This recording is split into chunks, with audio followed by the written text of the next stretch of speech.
Wanna go closer.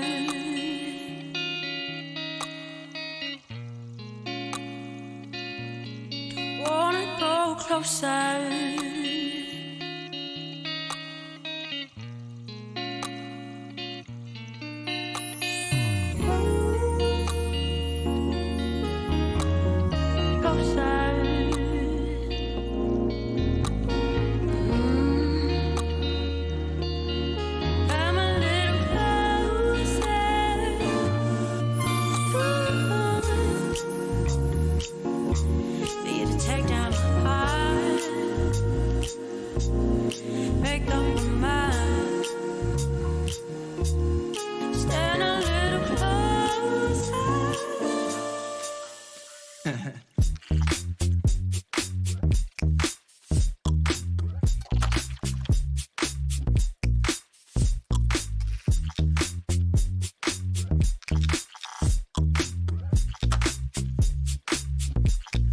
Baby.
Wanna be closer. Take him hard.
All right, ladies and gentlemen, about to get started. Let me see some bunnies in the chat. Why not? Let's see some rabbits in the chat if you guys are ready for the stream to get started.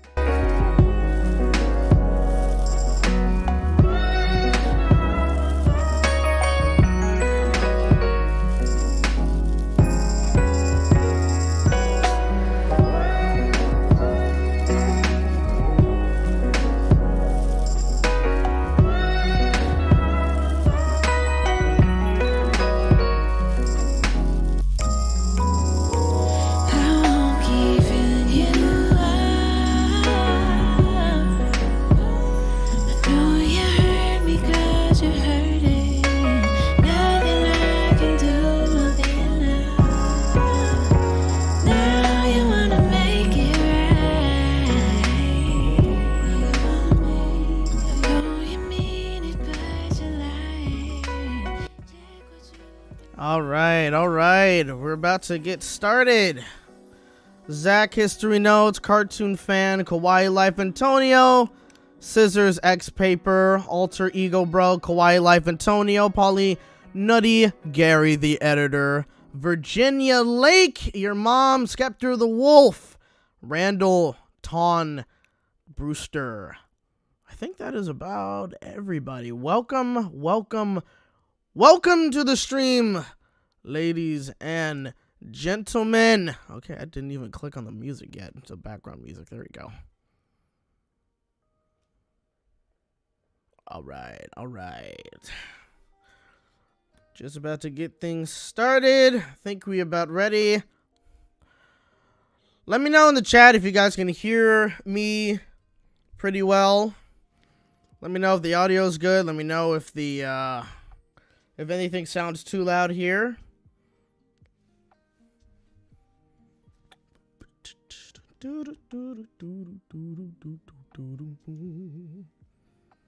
I can hear you. I can hear. All right. Seems like we are good.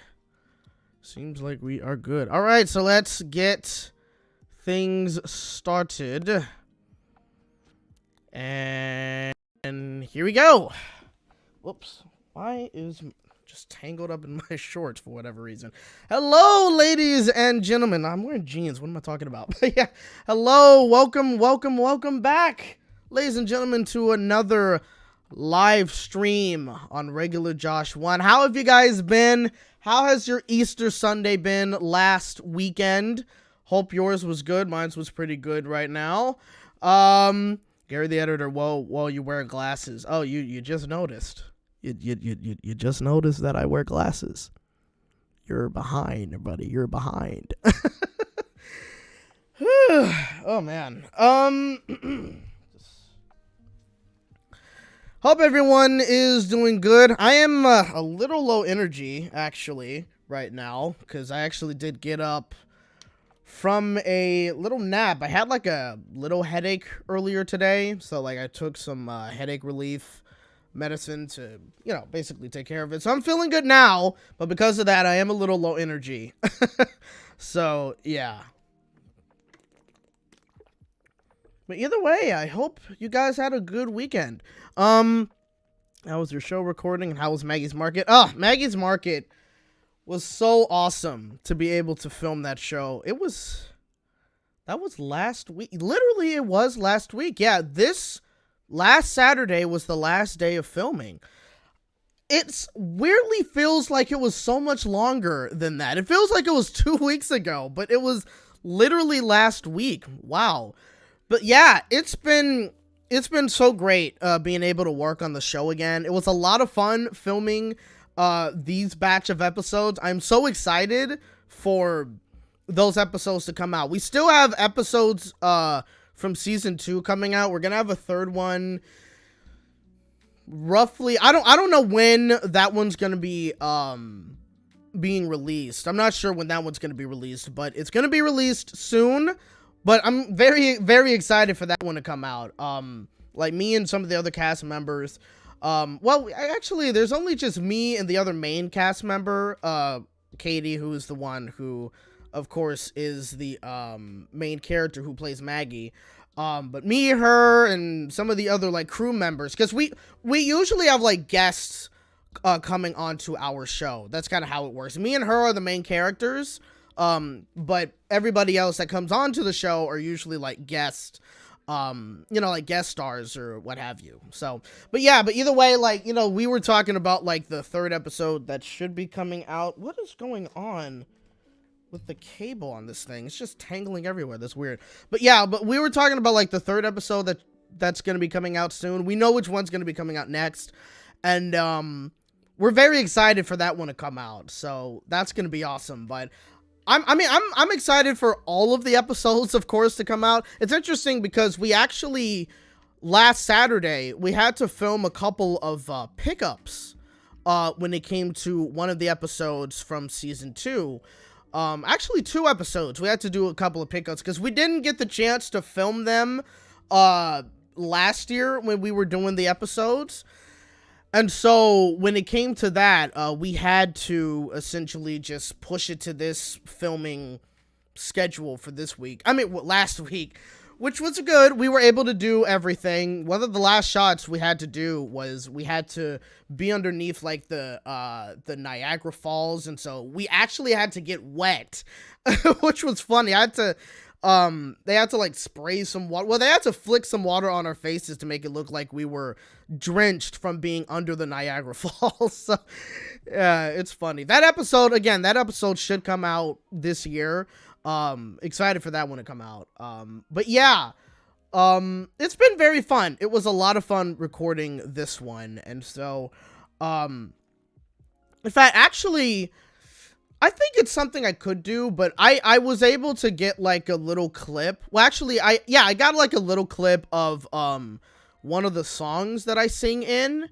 And, when I was listening back to it, like in the song, they actually had me do like some ad-libbing, you know what I mean? And when I listened to it for the first time, because it was kind of like a mix, it's not the official mix, if anything, but it's, kind of just like a mix for us to essentially like sing along to or lip sync, like when we're dancing, on the set. So like, obviously it's just a playback for us.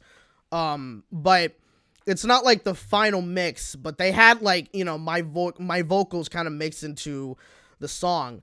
And I actually showed Gary, the editor, just a snippet of like one of the ad-lib section that I had to do for the second chorus, essentially.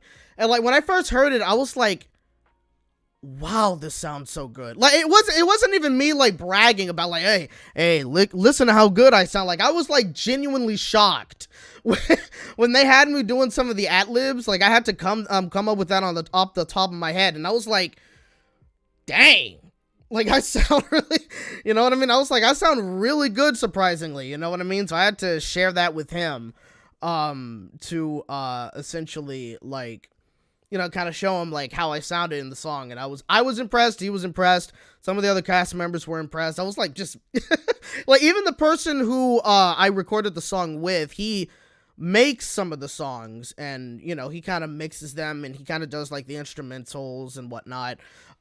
He was even kind of like talking about how impressed he was. So it's like, yeah.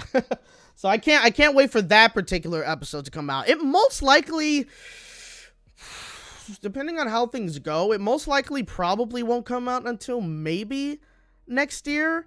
And then it might not come out until like very, very late this year. I'm not 100% sure, because we only have like, I think we have like maybe 1 or 2 people editing everything for the show. And he's also working on like other productions for the streaming service as well, so he can't necessarily just focus on our show, right? And our show has like, you know, since all the episodes are practically about like 18, almost 20 minutes long, like it takes a while, and a majority of it is also on green screen as well. There's kind of like a lot of things that go into basically just making the show you know, complete, if that makes sense. There's a lot of editing that he necessarily has to do in order to make it work. So it takes a while for these episodes to come out, though. But yeah, it's a process. It's definitely a process. But yeah, I was so I hate that it only lasts for a week when we film these, but at the same time, like, that 1 week where we filmed the episodes, and I had like a few days off, well, a couple of days off throughout the filming, which is awesome. Yeah, like it's been a blast. I honestly have been kind of, Virginia Lake says, thank you, that's so awesome, Josh. I'm happy Mackey's Market is going well. Yeah, it's been amazing. Actually, speaking of, it was very cool because we actually, like, the last day of doing the filming, which was when we were doing like the pickups and whatnot on Saturday, what we had like the person who I guess came up with the idea of Yippee TV, which is the streaming service that the Maggie's Market is on. And he actually came with his family. He has a wife and he has like 3 children, I think all ranging from 3 to 5. And they're like big fans of our show, which is really cool. So they got to meet us. They got to kind of catch us watch. They got to watch a little bit of us like filming some of the show. There was like a dance number that we kind of do throughout like, throughout some of the episodes. And so they actually got to see us kind of film that segment. And it was kind of cute because like the little girl who was like with her parents watching us, she was doing the dance moves with us. Like she got it down. And so that was really cool. But it was a cool moment for them to be able to meet us. And we kind of just made their day. You know what I mean? And then also my co-star Katie, she has a niece as well. And she was able to FaceTime her husband because her husband was like with some family members who where her niece lives essentially. And so we were able to do kind of like a little she must have got the move. I mean, yeah, because like she, you know, she's obviously been watching the episodes over and over and over again. And so yeah, of course she would be dancing along with us when we did the dance moves for the episode. So yeah, but like yeah, like the niece, like apparently her niece was a very big fan of mine. And so when she had Virginia Lakes, is that so cute? You're a little fan. Yeah. This was honestly like the first season. I mean, we're in season 3. And so now to kind of like really start understanding like how many kids are watching our show and how big fans, you know, kids are of our show, it's really cool. But again, like what's also cool is like I was on FaceTime. Well, Katie was on the FaceTime with her family who also had her niece on, and she had me kind of come onto the FaceTime as well to say hi to her niece. And her niece was just honestly like starstruck. She couldn't even really believe that I was there. She couldn't believe that I was actually like on the call with her older niece, Katie, you know, and like actually being able to say hi to her. So it was very cute to see like how starstruck she was. You know what I mean? She was like, "Oh my God, that's Billy!" Like it was honestly like it was cute. It was a very cool thing to happen. And so I think that kind of just makes me like appreciate doing the show even more, just seeing how much the kids are really enjoying our show, and also seeing how much the parents are enjoying our show too. We've had a couple of kids. We had like more kids actually doing the episodes this season. I had one of the episodes that I did, I actually have somebody playing my little sister. And we also had like another kid that was playing kind of like this loud person. Like he wanted to be quiet for like a wedding, but he didn't know how, so we had to try to find something to help him be quiet. But then we like, you know, I'm not gonna spoil the whole thing though, but we had like another kid that we worked with, and of course they had like the parents basically like helping out with the kids on set, and the parents were watching everything, and the parents were giving like us really good feedback in terms of, you know, for one, the kids were enjoying their time on set, and also just watching us kind of, you know, filming the scenes. They were like really enjoying like what we were doing essentially. And that's, you know, really awesome. And same with like the studio teacher, because of course when you have a kid on set, you have to have a studio teacher essentially on set with them so they can do schoolwork or to kind of make sure that the kids are properly using their hours, like break hours and work hours, because kids can only work for a certain amount of time on set, and they have to spend a certain amount of time doing schoolwork and have a certain amount of rest time and blah, blah, blah. So, you know, so that's stuff that has to, but even then, like the studio teacher was also kind of talking about how like they really, because they've seen like a lot of kid stuff since of course they're, you know, they're a teacher. So obviously they see a lot of shows and yada, yada, yada. And they're kind of like, yeah, this show, what you guys are doing is really incredible. It's actually really funny. It's really great. You guys got great chemistry, yada, yada, yada. And so, you know, so it makes me pretty happy, honestly, to know that our show is doing well. The kids are enjoying it, and again, the parents are enjoying it. And yeah, it just makes me like very happy to be a part of this project, and I'm like truly 100% blessed to have even been able to have gotten this role. It's always amazing to work with everybody, whether it be the guest cast members or just the crew, the camera crew, sound crew, the director, everyone, you know what I mean? We're truly like a tight-knit family.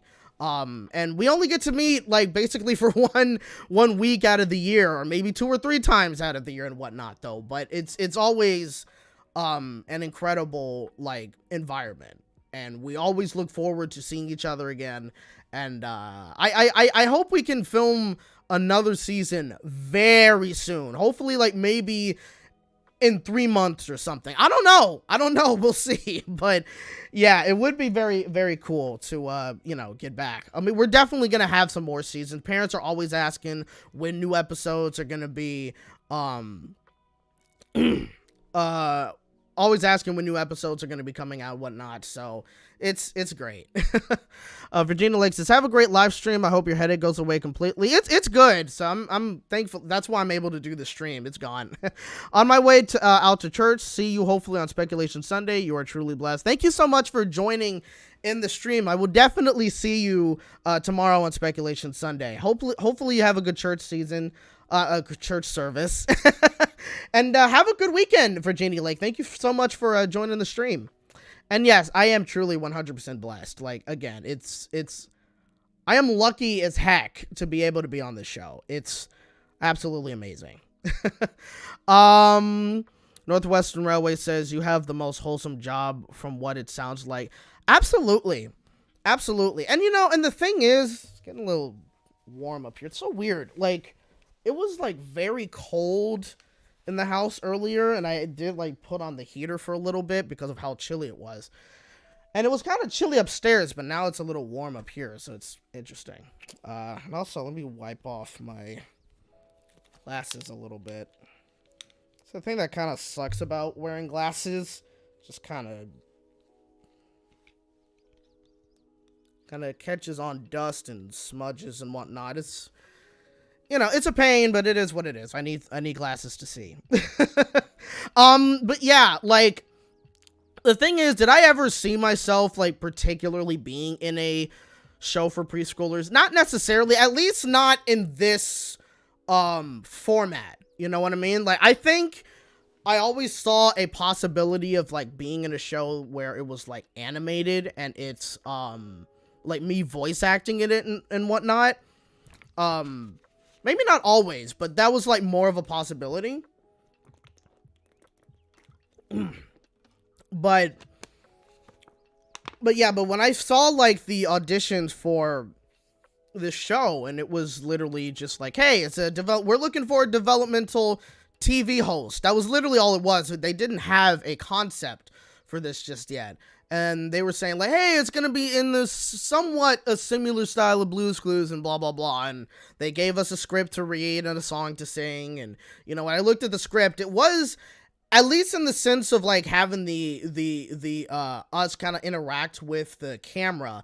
Be like, hey, so do we need this or do we need this? You know what I mean? I was kind of like, oh, I can totally do that. Like, I guess you could say I channeled my inner Steve from Blue's Clues, essentially. And that's like, essentially, like, how I was like, yeah, you know what? I can do this. Why not do an audition, send it in, and see what happens? And, we kind of just went from there, did the callbacks and all that. So it's been cool. I'm not going to go into, like, the whole Kawhi Live Antonio Josh's clue.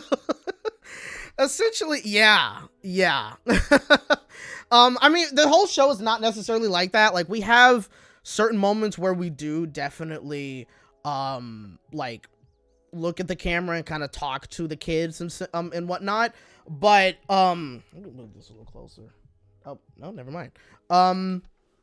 Yeah, so we do have those moments. But we usually do filmed like a lot of it on green screen. So in a way, it is kind of similar, but not 100%.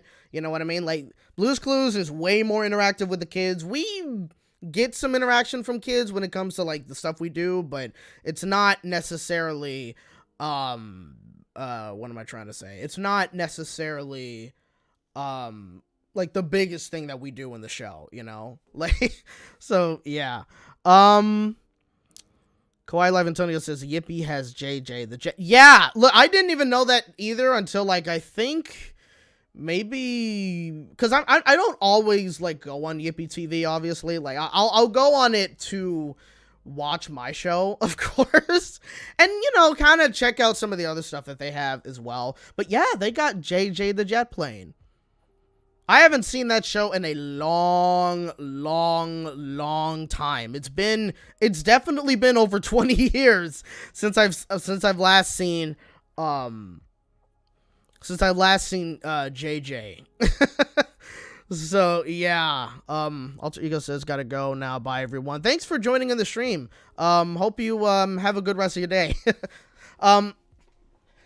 Yeah, that show gave me nightmares. I don't think I ever got nightmares from JJ the Jet Plane when I was a kid, but if I were to be watching it now, yeah, it is nightmare fuel. It's weird. Like just the faces that the planes have. It's like, how did anybody think of it's crazy. Seriously crazy. Jessica says this Yippee app good for kids. It's a Christian kids app and you can and can you put your full show on YouTube for free? I can't. I definitely can't put episodes of the show on YouTube for free. That would be up to them. And would they do that at some point? Probably.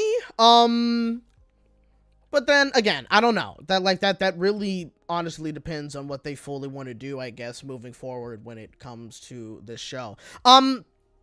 But yeah, Yippee TV is it's a kids app and it is faith-based, but it doesn't have, not everything on the streaming service is basically like Christian or religion based or anything like that. Like it's a fairly good mix. The main audience for Yippee is essentially people who are, you know, religious and Christian and whatnot, but at the same time, because this was actually something me, Katie, and the director, who is also the head of content of Yippee TV, so he's kind of in the inner mechanisms of like the streaming service essentially. It was something we kind of talked about. We actually got like a I guess like a, not a backstory, but I guess you could say a backstory of Yippee TV and how it was started, how it was created, and yada yada yada. They essentially wanted Yippee TV because like the parent company of Yippee TV is TBN, which is a Christian broadcasting network essentially. And so of course, if you're gonna have a kids streaming service from a religious company, it's gonna have faith-based stuff on it. But they essentially just wanted it to be a mix. You know what I mean? They wanted the streaming service to have religious stuff on it, but also just wanted it to be a fun streaming service for kids to watch, you know, where if they wanted to watch like fun, wholesome content, then that's what they can, you know, that's what they can essentially do. And if they also want to watch some stuff that has religion in it, then they can do that too, you know. Choices for kids and parents and whatnot. And that's the thing, like our show is kind of like a mix of that, right? For the most part, like I would say 90% or 95% of our show is just fun content for kids to watch. It's just fun media for kids to watch, right? We do have like moments in the show where we will mention God or we will kind of recite a Bible verse that kind of coincides with like the message that we're trying to give to children in the show. But if you were to cut out any mention of any sort of religion from our show, it wouldn't really change all that much, you know? And that was kind of what they wanted this show to be, you know? And also because the other thing is also like when it comes to this particular show, they also have the what is it? They also have the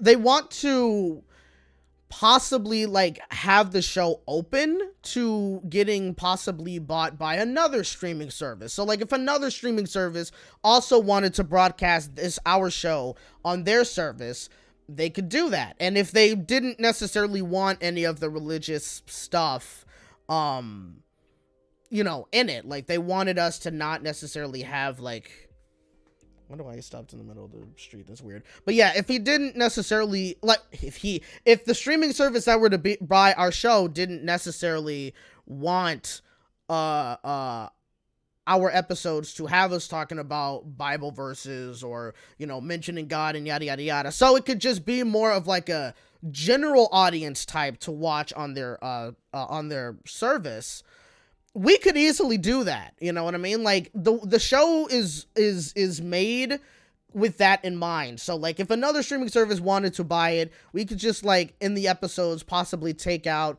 this moment where we're talking about Bible verses, so another streaming service could have it. Or if we were to like, let's say for example, if we were to do, is that yes it is, that's fine.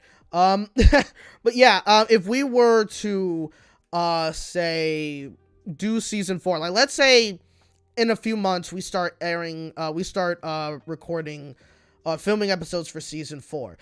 If we were to record episodes for season 4 and say another streaming service did buy the rights to stream our show on their streaming service, then what we would essentially do is kind of film 2 versions of maybe a couple of scenes, right? Where if there's a scene where we do talk about like, hey, didn't God want us to be brave and blah, blah, blah, we would just refilm that with like maybe a different line. So that version could be on the other streaming service and the version where we're talking about God is still on Yippee TV. You know what I mean? Playing to like 2 audiences, I guess. You know what I mean? But again, that's kind of how the show was meant to be, if that makes sense. Like even if like say a couple of like parents, I guess, were even like kind of wanting our particular show to lean a little bit more into the religious side of things. Like I guess they wanted religion or the Christian values to be a bit stronger, just mentioning way more about like, God and this and yada, yada, yada. But the director / head of content of this show, doesn't necessarily want the show to be that. He wants it to still have like, the values in there, since again, it's what we got to do for the show. Oh, now the spider's gone. Cool. But yeah, we wanted to basically essentially like keep the stuff in there for the streaming service that we're on, but he also wants the show to literally just be a fun show for any kid to watch. You know what I mean? So it's a whole thing essentially. So yeah, but that's I guess, a little behind the scenes essentially when it comes to our show. So yeah. But yeah, I think that is about all I have to say when it comes to our show. I'm very excited for season 3 to come out, excited for all the other season 2 episodes to come out. Again, it was incredibly fun filming the show, and can't wait to come back.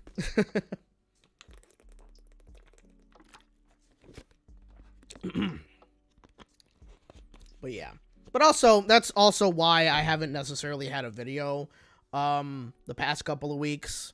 Well, mainly actually essentially, if anything, it's also like what this last week, I was kind of just taking things easy because it's a lot of work essentially doing these episodes. It requires like a lot of energy essentially. Like there's a lot of dancing in it. Well, not a lot of dancing, but when we do the songs we do dances, and honestly we do like simple dancing, that kids can kind of dance along to and whatnot. But that can kind of take like a lot of energy. Sometimes there's costumes that we gotta wear. Like we have to pretend to be like in the snow, so we had to wear like a snow hat, mittens, and gloves, and like a snow jacket. and of course, when you have like all those lights shining on you, it can get hot really fast. And so that takes a lot of energy. And then sometimes we have to do like a lot of running, you know what I mean? And that also can take a lot of energy as well, which thankfully we all have the energy to do. We're kind of getting used to it. But yeah, like I have to, and also me just like having to get up way early in the morning. I film all the way like in Tustin, so I have to get up at like 6 o'clock around 6 o'clock in the morning, and usually I have to get out at like 6:20 maybe, just so I'd be able to get to the set on time and make my my call time, or at least get there before my call time. So it's a lot of things, you know what I mean? So I was kind of taking it fairly easy this week, you know, just to kind of relax, sleep in, and do all that stuff. But yeah, like, you know, I was gonna do a YouTube video this week, but again, I kind of was just taking it easy. And also I completely forgot to ask Alex like when he would be able to edit, because that's the other thing when it comes to these videos. Like, I can't necessarily just say, hey, I'm gonna write a script, record a video, and then have him edit tonight, or have him edit it tomorrow, and then it's gonna be coming out this week. Like, we have to kind of plan things out, because, you know, he's usually fairly busy in his own way, usually with his family. And so, you know, we have to kind of, again, essentially plan out when we'd be able to essentially create a video. And so it's a whole thing. So yeah, hopefully I can come up with a video next week. I do have a topic I would like to talk about, but I'm kind of thinking about it. I mean, I have two, even though one of them might be something I talk about on the stream.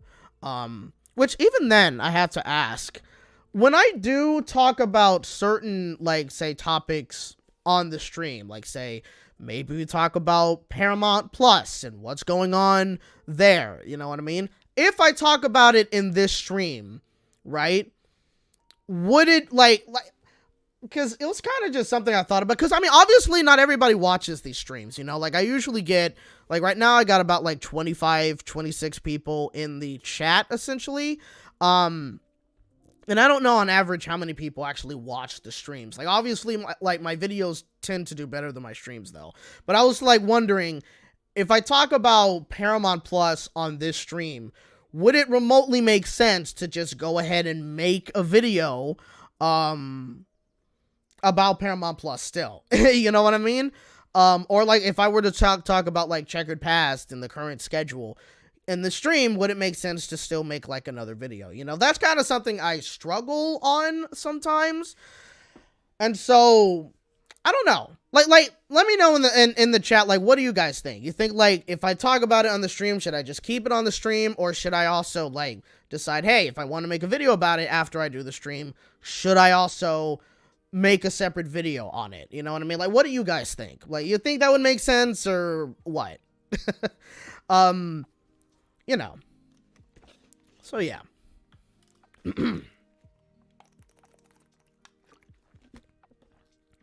It's your choice. Yeah.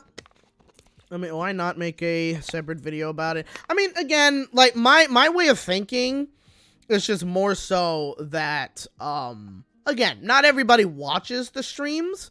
And so you got a lot more people that watch the videos. So, I mean, I think it would make more sense. And it's just something I just started thinking about, you know? Like, when I was doing the other streams and I'm like, okay, I was going to make a video about it. Now I'm just going to stream about it and yada, yada, yada. You know what I mean?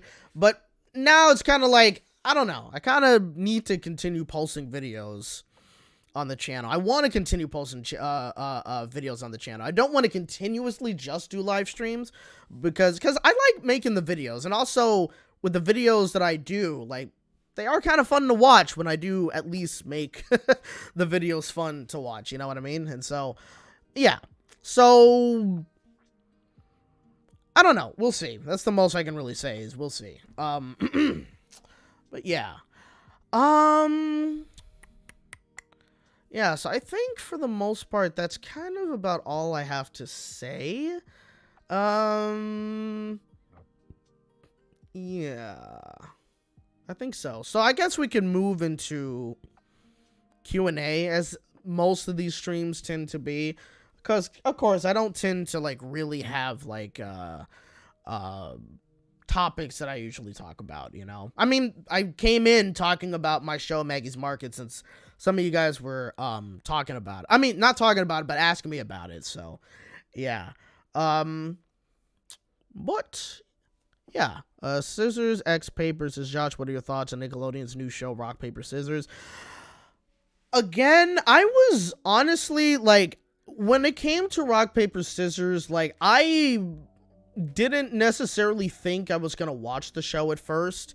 Because at first when I saw it, I thought it was going to be like incredibly stupid. It just looked very weird and whatnot, but when I started like checking out the show out of curiosity, I actually found myself like legitimately enjoying it.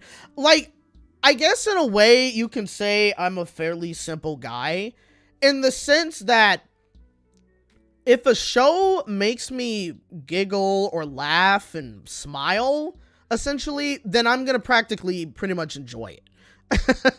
You know what I mean? And Rock, Paper, Scissors has made me laugh multiple times unexpectedly, and I'm like, okay, I'm surprised. I'm actually like seemingly enjoying the show. So I kept watching a couple of more episodes, and I'm like, no, you know what? This show's good. This show's solid. I like it. You know what I mean? Like I've been enjoying it. So it's a win in my book. I've surprisingly I'm honestly surprised, pleasantly surprised by Rock, Paper, Scissors. So yeah, I enjoy it. Rock, Paper, Scissors has clever adult humor. Yeah, it does. It does. I would definitely agree on that. It has, I think it has like clever humor in general, you know? Like, it doesn't, and I think like it was something that I thought was gonna happen, at least when, like, with the first episode that I saw of Rock, Paper, Scissors was what's the name? It had to do with like trying to convince Paper that farts are funny, or fart jokes are funny. I'm not really a fan of that episode, but also starting off with that episode is not really, wasn't really a great first impression for me, to be honest. I was like, okay, of course this is what the show is going to be about. Why am I surprised? It's Nickelodeon, blah, blah, blah, blah, blah. But, but yeah, like, when it came, you know, to kind of checking out some of the other shows, I mean, some of the other episodes, because, you know, the way I do things is that, like, I'll be on the computer, and then I'll usually kind of just have, like, I'll have, like, the TV kind of playing in the background, and so sometimes, like, I'll literally just be, like, you know, on the computer, and I'll have a show on, or it'll just be playing, like, on Nickelodeon, or maybe Disney Channel, rarely on Cartoon Network, but sometimes, like, if I'm curious enough, I'll stop what I'm doing and I'll check out what's on TV. And so that's kind of what would happen with Rock, Paper, Scissors. You know, like, curiosity would get the best of me. I'll check it out, and then, you know, if I enjoy it, I enjoy it. If I don't, I don't, you know. But I do enjoy. Like, I'll give you a good example, right? I'll tune into Disney Channel and I'll watch either Haley's on it or Big City Greens or Moon Girl. Right? And then, like, or sometimes Bluey, because sometimes Bluey airs on Disney Channel hours as well. And when it came to, and sometimes Miraculous Ladybug would just start airing.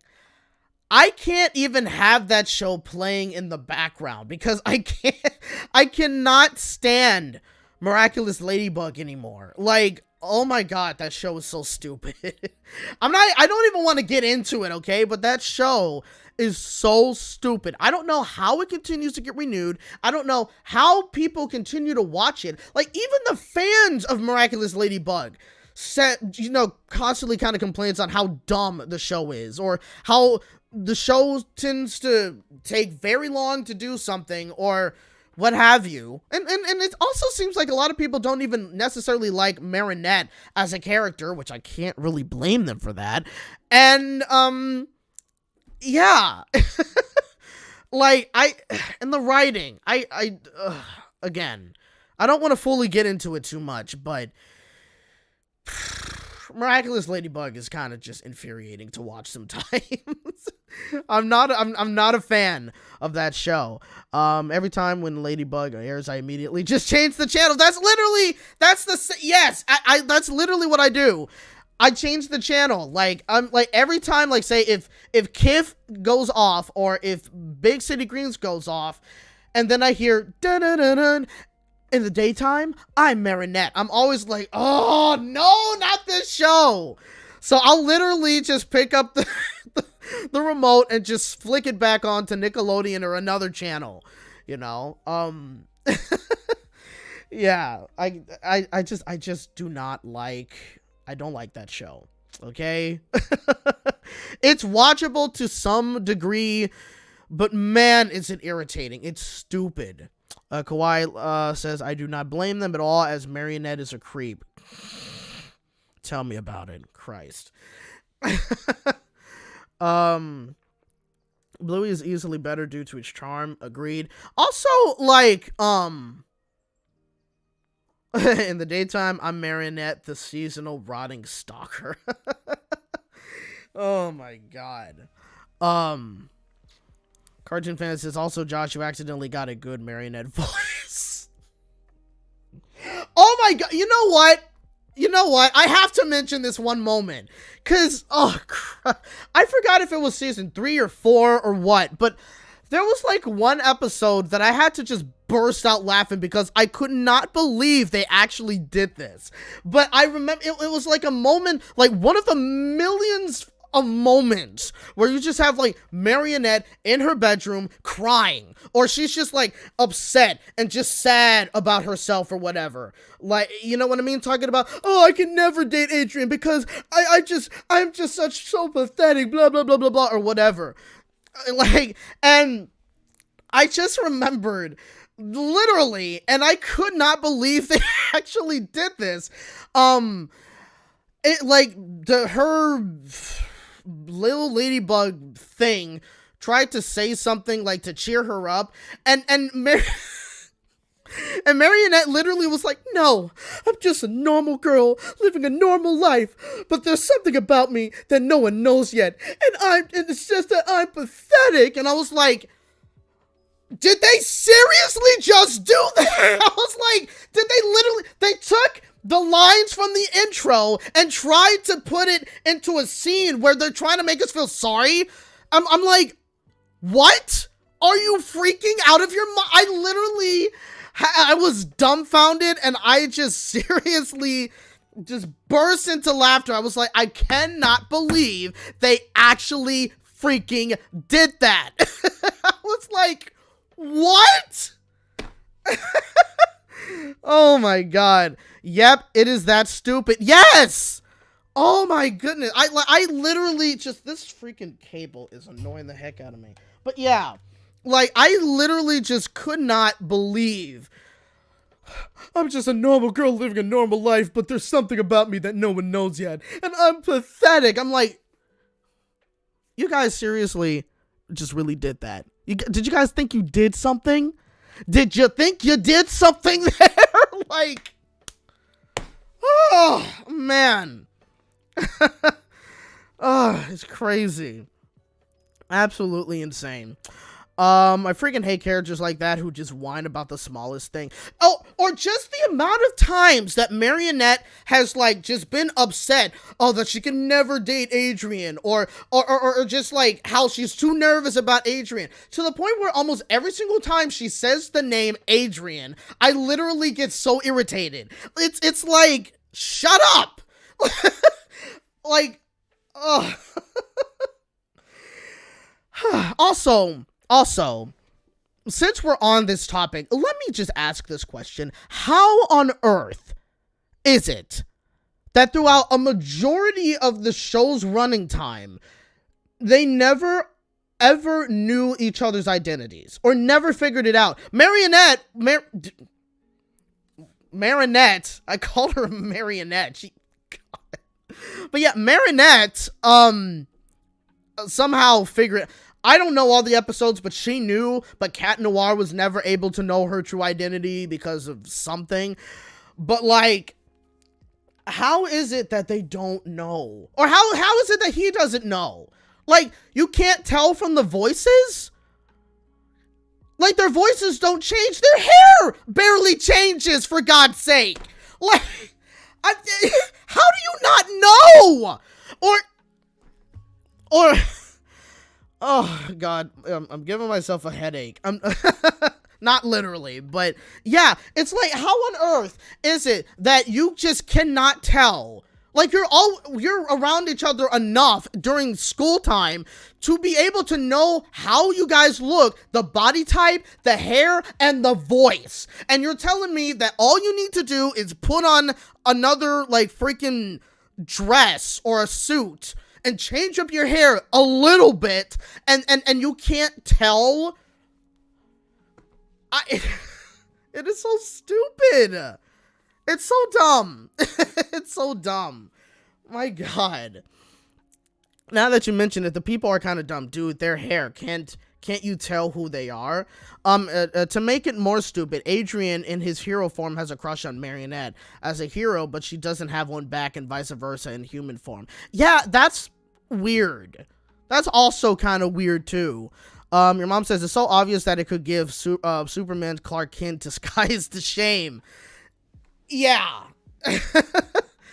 That's also kind of a confusing one too, but like it makes more sense, I guess.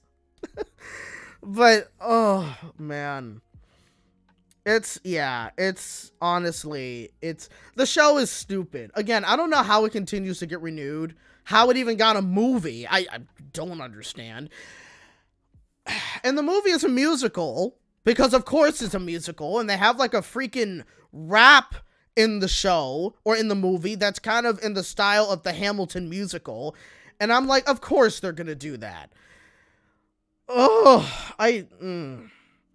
it's crazy. I personally don't get it. But yeah, the show's dumb. I can't watch it for more than like 10 seconds sometimes.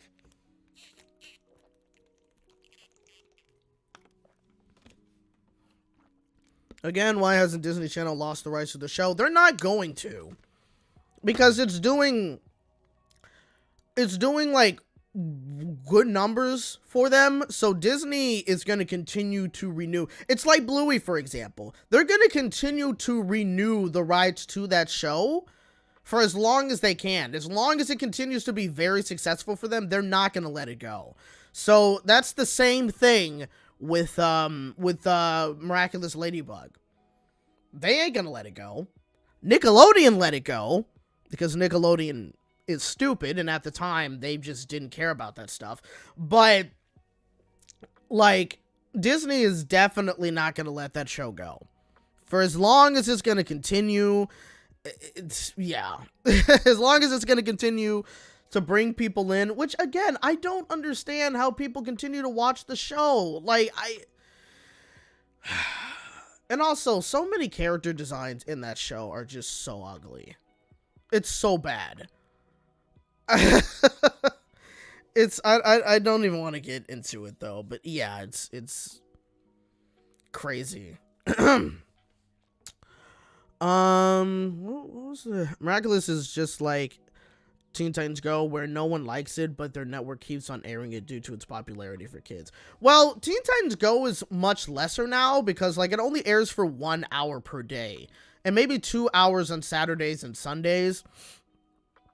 But it's definitely not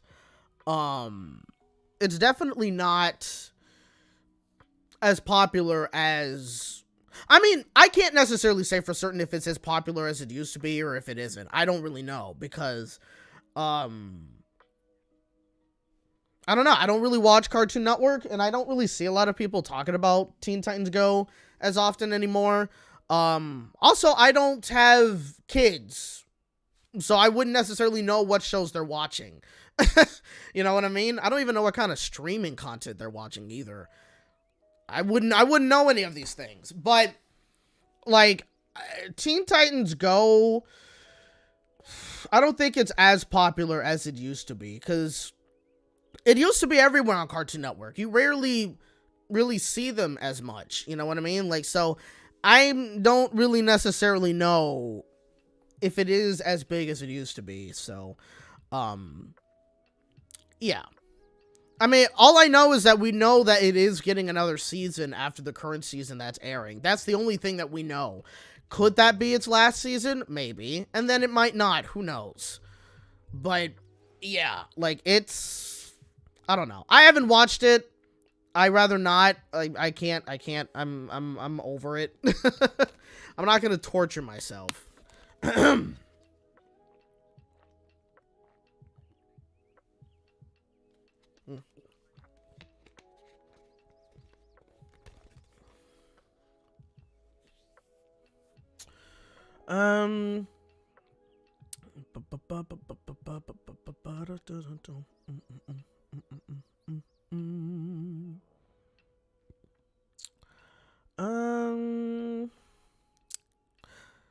The only time people talk about it is when people agree that it wasn't that bad and took it slightly for granted. I guess I'm guessing you're still talking about Teen Titans Go. Again, I personally just don't really care at all about the show at all. You know what I mean? It doesn't necessarily like I don't really tend to talk about it like at all, you know. So it's like it's just not necessarily like relevant, I guess, for me anymore though. But I just don't really care about Teen Titans Go. But again, like I barely even watch Cartoon Network at all, so I don't necessarily I guess you could say, like, I don't really care all that much about Cartoon Network in general at all either. You know, they haven't necessarily given me much of a reason to, I guess. Yeah.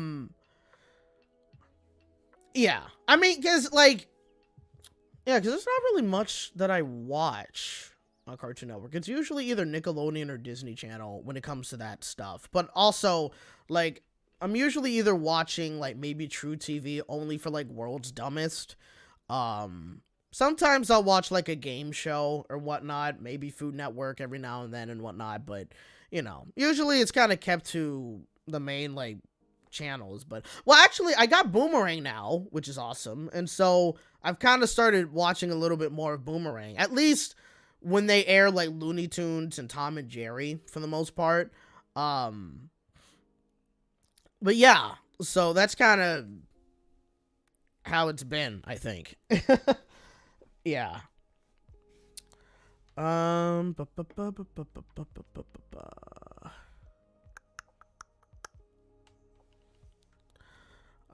that in a reply to something? So Kawhi 11 Antonio says, yeah, Paw Patrol is also currently running. Both TTG and Paw Patrol came out in 2013. Yeah. It's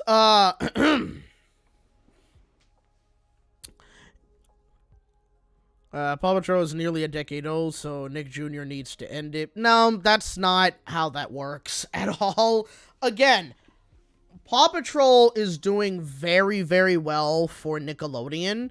It still continues to go very, very strong. So there's no way that they're going to end it. In fact, like, I mean, whenever the interest for Paw Patrol happens to go away or another show comes along that steals their thunder, maybe you see it ending, but it's definitely it's like when people say that they need to end SpongeBob. It's just not gonna happen, you know. Like, yeah, it's been going on for over 25, well, almost 25 years now, but they're definitely not going to end SpongeBob because it's still doing very well for them. So, you know, success is very strong. They're just gonna continue milking it as much as they can, you know what I mean? And if kids never stop watching Paw Patrol, they're never gonna stop producing even more episodes. I mean, we even got like images of like the newer style that Paw Patrol is going into, or they're gonna update the look of Paw Patrol, right? Where it's still gonna fairly look like how it does now, but you have a little bit more like you have like different features now, like the characters have hind legs now, for starters. Some of the characters, like, say, Sky, she has, like, more wavy ears, like, more floppy ears, I think. They're kind of trying to make it look slightly more anatomically correct in the sense. Like, say, for example, like, you can now see that they have actual, like, they have fur on the models now, essentially, you know, because there's a lot of other shows that are CGI or 3D animated that have, like, animal characters on there, and you can, like, see the textures of fur on them. Live Antonio says they look more like they're kind of moving, like, a little bit more towards trying to have these characters look like closer to their movie counterparts. Not exactly those designs, but, like, kind of moving slightly in that direction, where I guess in a way it's kind of like a mix between the current Paw Patrol design and slightly, you know, the movie design. You know what I mean? And so that's kind of like what they are moving towards, essentially. And so they've kind of been updating that. I would have to assume that's going to be in the next season, or it's going to be in another season or something. So, but either way, like, Paw Patrol is definitely not going to be ending anytime soon. You know, yeah, it's like Bluey. Was that a hawk? Yeah, I think it was. Just flew in our neighborhood. Crazy. But yeah, like, I think like, say, for example, well, I mean, actually, I talked about this before when it came to, like, Bluey, right? Bluey could be one of those shows that continues to go on for a while due to its popularity. You never know. But at the same time, it also could be one of those shows where the creators kind of decide, nah, I think we've told the stories we wanted to tell. I think it's about time we end the show. You know what I mean? You never necessarily know, in particular, if what they decide to do with those shows. It's kind of like Gravity Falls, for example. Like, Gravity Falls could have continued, but the creator ended it after, was it 2 seasons, I think? Because he, you know, told the story he wanted to tell, and he didn't really necessarily have anything else he wanted to tell. So he ended the show after 2 seasons. And so, yeah, it wasn't Disney's doing, it was his own doing, you know? And I think sometimes it's better that a show ends on its own terms instead of, like, oh, the channel necessarily wants it to continue, you know, because it's very successful, and, you know, maybe a lot of the people who worked on the show before left, and you have some new people coming in, and the show either feels different, or it goes through seasonal rot, and yada, yada, yada. It's a whole thing. But, yeah, like, it's, excuse me, yeah. You never know necessarily. Alex played it smart when you really think about it. I agree. Like, he definitely did. And I think the same with, like, DuckTales, the reboot of DuckTales, because I believe that show also had a story that it wanted to tell, and it ended pretty well as well. So it wasn't like, oh, we're gonna continue on going and yada yada yada. Then, you know. Gary says, I love that they added Liberty on the show. I love Liberty, by the way. Did you know that I love Liberty? I don't even know if I knew that you loved Liberty, Alex. Like, that's kind of a new one for me. It's got some sort of... Oh, okay.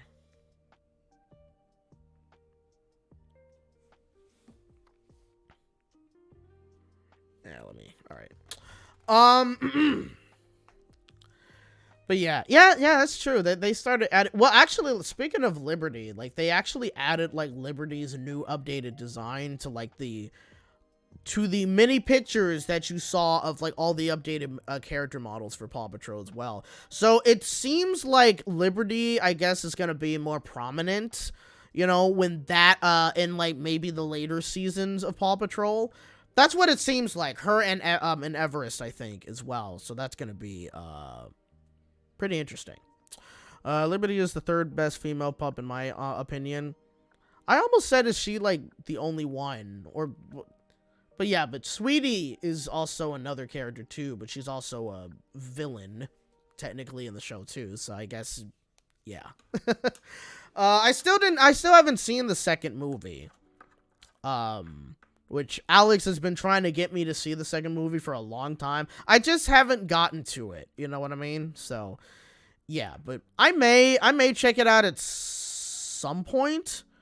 Not 100% sure, but yeah, we'll see. Zachary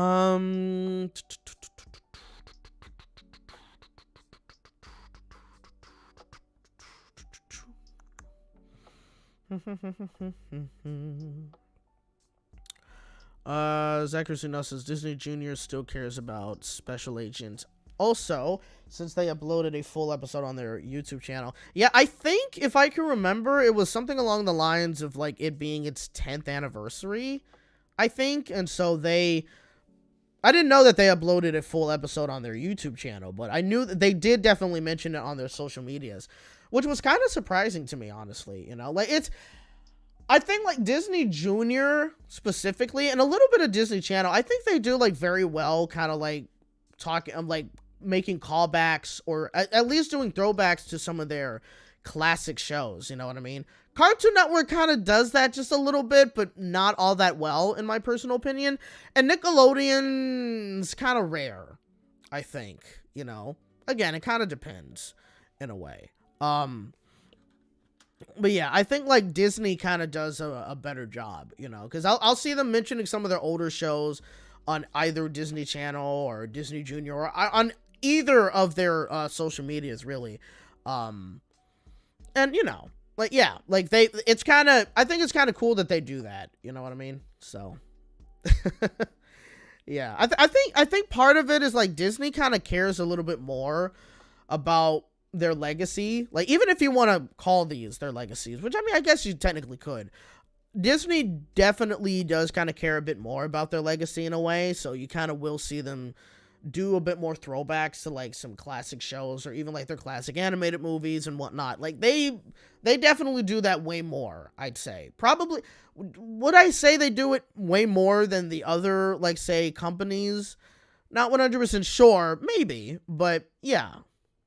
I think, yeah, like, Disney definitely does way more of that stuff.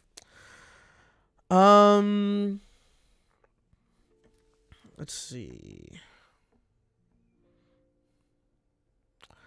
Have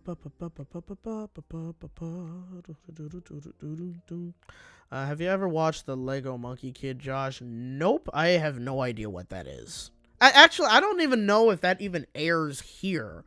So, no, I definitely haven't seen it. Randall says, even though Disney had an embarrassing 100th anniversary, it won't ever be as suffered as Warner Bros. Discovery. Yeah, I mean, Disney mainly had an embarrassing 100th anniversary. I'd say mainly because of the strikes that happened, right? It wasn't necessarily due to any, like, decisions that they've really done. But also, it didn't help. It didn't help that, that Wish was a total disaster, you know? Even though now, apparently, it's doing really well on Disney Plus. Like, oh, it's the #1 streamed movie on Disney Plus right now. Which is, like, cool, I guess? But what does that really translate to in terms of them making their money back? Because I don't know if they're really going to make any of their money back because it's streaming so much on Disney Plus as of right now. And how long is that even going to last for? You know what I mean? Like, I don't think it's necessarily, I don't think you can really call it a success as of right now. That's just, and also, I think another thing is it's really telling that people didn't want to see the movie in theaters, but if a lot of people are now seeing it on streaming, like, that's not really great. You know what I mean? Because the other thing also as well is, when people, like, streaming, like, I think it tends to seem as though most shows that are usually made for streaming, or movies that are usually made strictly for streaming, at least with kids, I can't really necessarily say for a lot of others, but at least with kid, like, streaming content, certain things you can tell are mainly just made for streaming. There's some that, like, say, Green Eggs and Ham, for example, on Netflix. Incredible show. I wish that it got a season 3. But that show is absolutely incredible. I still think season 1 is a little better. Well, actually, nah, I don't know. Thinking about it now, because I think before I said, like, I enjoyed season 2 a little better, but now kind of thinking about it, I think season 1 is a little better than season 2. And yeah, I either way, the show's still good. I still enjoy season 2. I should try to watch the show back again at some point. But yeah, Green Eggs and Ham was such a great show. But that's a show that I think could have been like a special event on television or something. Or say, I think if they were to have made it into a movie, I think it would have been amazing as well. Like, it was kind of movie quality when you were taking a look at the show. And that's the thing, like, there's some shows that are made for streaming. Like, Disney kind of tends to do this well sometimes. It's like, say, for example, Monsters at Work. I'd say that is fairly, like, not 100% movie quality animation, but for the most part, I'd say it's like maybe 90-85% there, right? It's pretty good. The Cars show that they also had on Disney Plus, which I never saw, but I saw, like, I think I saw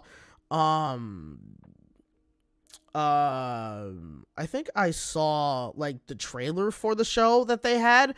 Like, the animation for that looked practically on par with, like, the movie style animation. You know what I mean? It didn't really look downgraded at all in the slightest or anything. Looked great, in my personal opinion. Even the Baymax series, because that was also, yeah, the Baymax series, that also looked like really, really on par with the movie's actual animation.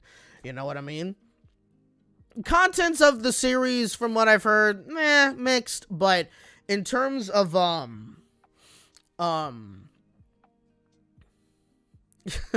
gonna respond to that.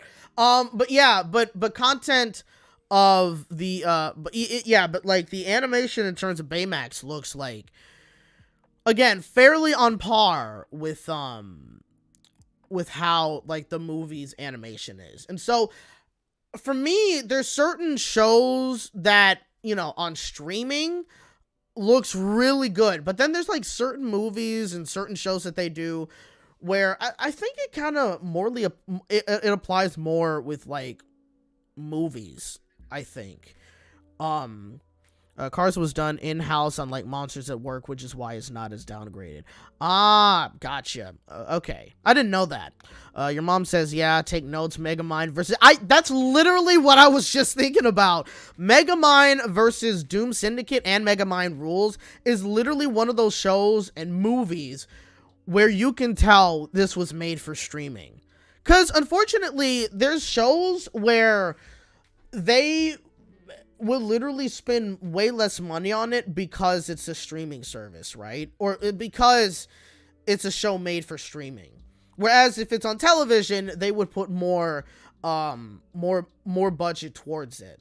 And also the same for, like, movies. If a movie is going to a movie theater, they're going to put more budget behind it. Whereas if they're going to do it for streaming, you know, it really is shown when you see how they paid the actors with streaming services and the writers compared to, say, if the writers and actors were on a television show or a movie that's going to theaters. They were paid significantly more when it was on television or in the theaters compared to on streaming, where they're paid much less just to film it. And then the residuals were way, way less when it was on streaming as well. So, you know, which hopefully I hope that was fixed, but yeah, so you can kind of tell when it comes to that.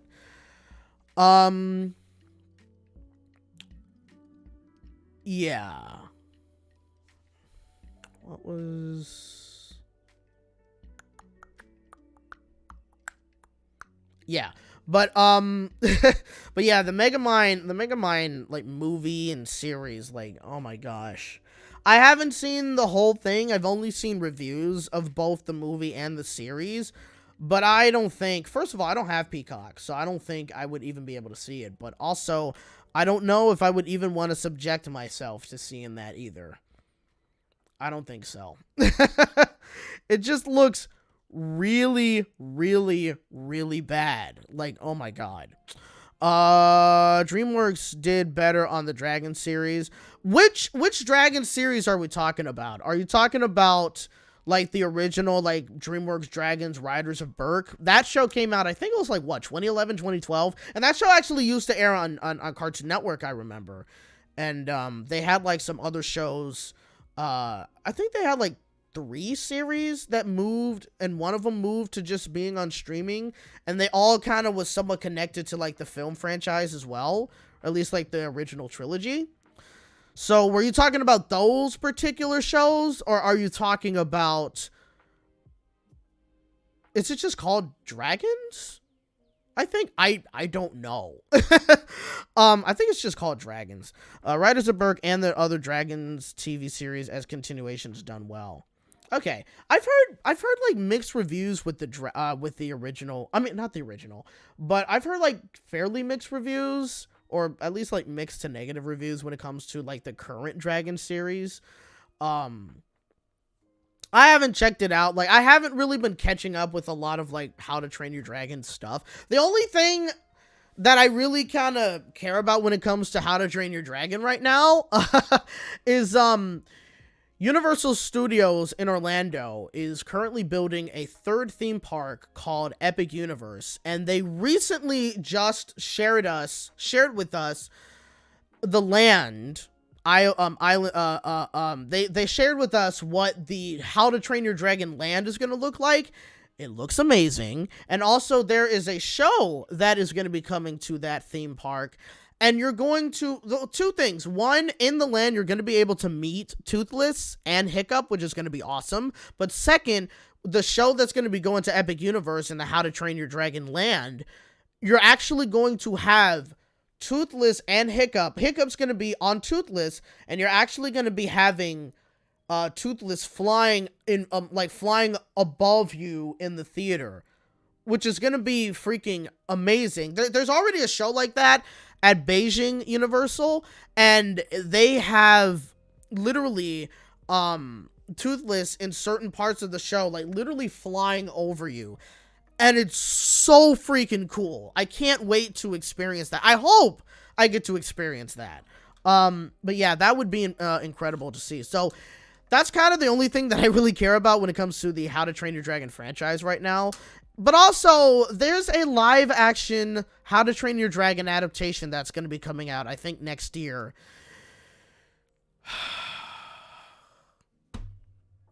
Why? Why? Why do we need a live action adaptation of How to Train Your Dragon? All I know is that it's going to suck, okay? If Disney live action remakes have taught me anything, these remakes are going to suck, okay? Just no, for God's sake, no. Kawaii Live Antonio says that is amazing, Josh. Agreed, it truly is. It's gonna be an amazing show. There's a reason why they're bringing it, or cloning the show from Beijing and bringing it to America. There's a reason why they're doing that, because the show is truly incredible. Of course, I don't watch the entire show because it's in a different language. What language do they speak in Beijing, or where even is Beijing? I should know this stuff. Like, I sound so stupid. Beijing. Oh, it's in China. Yeah, so they speak Chinese. That's what I thought. Like, I was like, yeah, Beijing is in China, isn't it? I always, like, second doubt, or, like, I always, like, doubt myself when it comes to anything. Like, I'll say a certain phrase or a word, and I'm kind of like, hold on. Does that even mean what I think it means? And it's like, yeah, okay, it does. So I know stuff, but I'm always, like, doubting myself. It's so weird. But, yeah. So, obviously, like, they speak Chinese in the show, and so I don't know Chinese, and no one necessarily has, like, any subtitles in their videos, so I'm not going to be able to know what the characters are saying or singing. But I just watch for Toothless literally flying above you, and they also have like a couple of like dragon like puppets on the stage which look incredible as well. So yeah, like the show is gonna be awesome and people are gonna love it when it comes here. Like I'm very excited for that. Yeah, I'm gonna be back very quickly. I'm just gonna refill my water bottle because I need some water right now. I am definitely low energy. I wish I had, actually I do have an energy bar, so I'm probably gonna grab that very quickly as well. So yeah, so I'll be back very, very quickly. Don't go anywhere. I should be back in like maybe a couple of minutes or so. So be right back.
All right, I am back.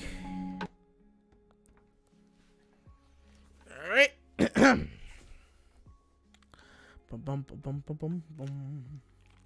Yeah, so it's not energy bars. This is really like granola, but it's all good. Kind of need something right now. Whew.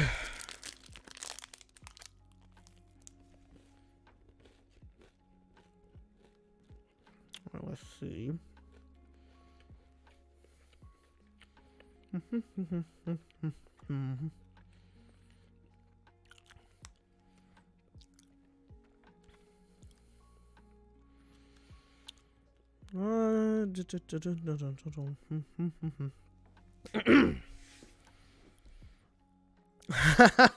I am almost done with drawing with my Toucan Sam drawing.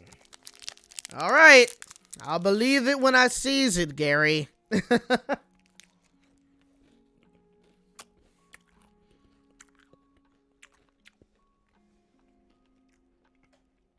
Oh, okay.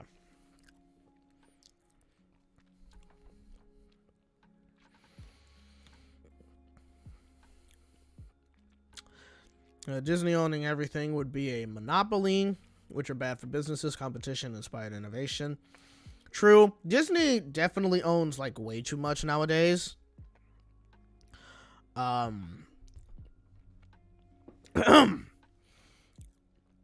hope they don't try to own anything else. But yeah. But also, like, I think for a company, it's not really great to be owning like absolutely everything. You know what I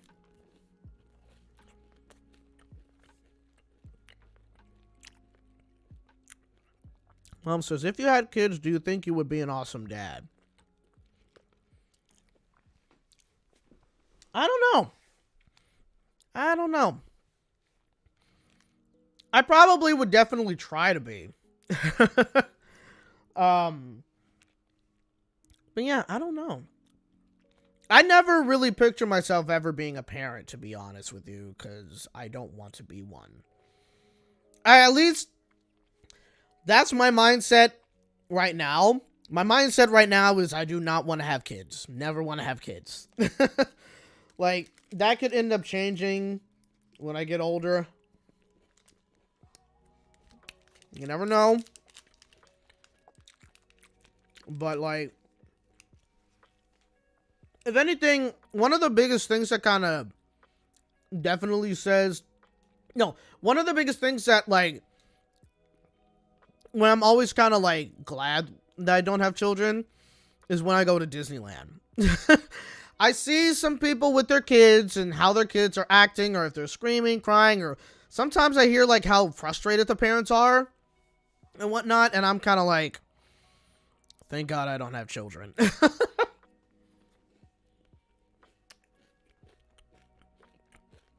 Or, if I certainly had kids, right, I would only take them to Disney maybe at a certain age, I think. But also if they knew how to behave. Because if they didn't, I ain't taking them there. I think way more kids need to start doing that. I mean, way more parents need to start doing that with their kids. Because some of them, whew, good Lord.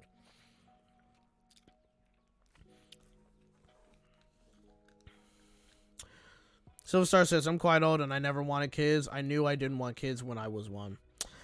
Yeah, I mean, it's one heck of a job. You know what I mean? Like, it's probably a very stress-inducing job, you know, because there's so many things you as a parent have to do, and, you know, the stuff you got to do to provide for your kids and all that stuff. But you also have to tolerate certain things your kids do. Like, if they give you like, if they're very young and they're, like, screaming and crying, you know what I mean? I cannot stand listening to babies crying. I hate it. and then, like, when they scream, they're so loud. And, oh, my goodness. Like, one of the last, I think, maybe 3 times I went to Disney, I was like, trying to head on over to, I think it was Big Thunder Mountain, I believe. And there was, like, a parent with, like, a kid, I think, in a stroller or something. And he was just screaming so loud, to the point where I actually started walking faster to get away from the screaming. Right? But then it seemed like where I was going, they were also going too. And I was like, oh, man, don't tell me they're also, like, they're going to be fairly behind me the entire time. It's like, please, like, I'm trying to get away from the screaming of this kid. You know what I mean? It's like, yeah, it's bad. So when I'm at Disney, and again, I see, like, how their parents are, gotta go fast. Yes, like Sonic. But yeah, like, when I see kids at Disney, and especially, like, or when I see parents at Disney with their children, and, like, and there's, of course, there's certain moments where it's like, okay, it's cute to see how happy they are, how much they're enjoying, you know, being on a ride, or how much they enjoy being at Disney, and yada, yada, yada. You know what I mean? But then when you see the ones where, like, they're just, again, screaming and crying and just causing a frustration to the parents, and, like, you can tell the parents are kind of, like, tired, and they're like, oh, it'll be like, look, if you don't stop doing yada, yada, yada, we're taking you home, you know? And you know what? The other thing is, you're spending, like, hundreds of dollars, you know? I'm glad that I'm, like, an only person going to Disney. I don't pay for anybody else. I mean, I have a pass, so I'm paying for my pass, and I'm just making reservations whenever I want to go to Disney. But, like, for other people, you're buying a ticket. Even when I was buying a ticket, like, $260 for, like, a park hopper, like, a very, very, very expensive day, the most expensive day, like, that was still very expensive for me, you know what I mean? Imagine if you're a family of 4, you're a husband and wife, or a husband, wife, whatever, and you have 2 children. That's 4 people, and you do park hopper as well, and you're spending the most expensive park hopper ticket, which is $264 as of right now. That's like, what, almost $1,000? If not $1,000, that's a lot of freaking money. It's expensive to go, so yeah.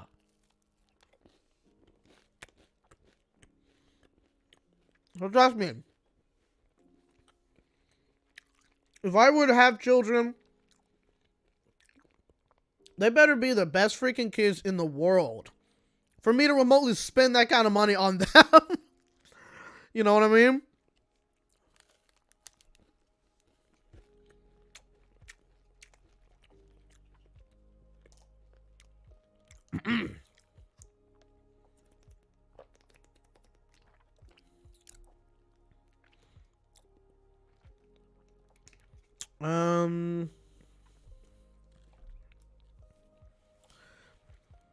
Your mom says, are there any live action shows you watch?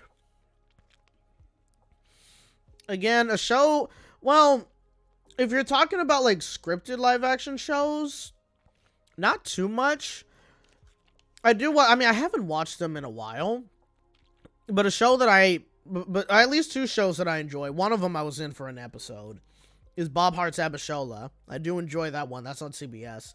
And then they also have The Neighborhood, which at first, I think when the trailer came out, I was like, I don't know about this show. I'm not fully liking it. But then started watching the show so I could I would watch the show and then I would watch Bob Hart's Abishola when they would have new episodes. And yeah, I really started enjoying The Neighborhood. So that's another show that I definitely enjoy. Any other scripted live action show content do I watch? I don't think so. Or at least not. No, I don't think so. I think those are. Oh, well, actually, this one isn't really current, but this is in reruns. It's a show that came out in like the 2000s. My Wife and Kids.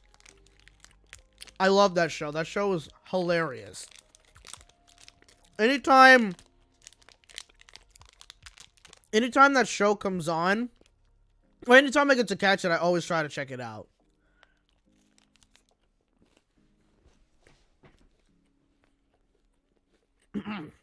Like, to me, I think it's like one of the few like black sitcom shows out there that I really enjoy, right? And part of it is because like the show is literally just like, the show doesn't make it say, oh, hey, this is a black family and we're doing this and blah, blah, blah, blah. No, like, it's just a show about a family who just so happens to have who just so happens to be black. It just so happens to be a black family. You know what I mean? And that's what I like about it. I don't necessarily like shows where every single person's, like, identity is literally just, like, you know, what gender they are, what their race are, what their sexuality is. Like, oh, hey, there's the gay character. That's the main character, and they're always talking about their sexuality, and that's literally all that is. All that their character is, you know? I've never been a fan of that sort of writing when it comes to, like, any characters. And I feel like we just do that so much in today's media, you know? Like, we want to, like, try to be more, like, diverse in television, even though I've always felt like we've had a lot of diversity, like, in the past 20 years, definitely. But sometimes I think we just feel like we gotta overcorrect stuff to the point where a lot of it just feels forced, in my personal opinion.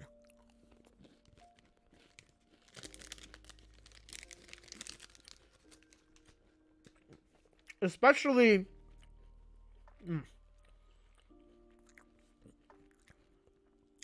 with the way that we write some of these characters. Like, I just don't, you know, it's not my cup of tea, right? Which is why, again, I enjoy shows like My Wife and Kids. It's just another show, just another sitcom. You know what I mean? Where it's not always about the black struggle, or, oh, they're doing this because they're black, or they like this because of blah, blah, blah, blah, blah. You know what I mean? Goldstar says, true, Josh. I prefer it when shows have characters who are diverse without diversity being the gimmick. Exactly. Like, again, we just do that a lot nowadays.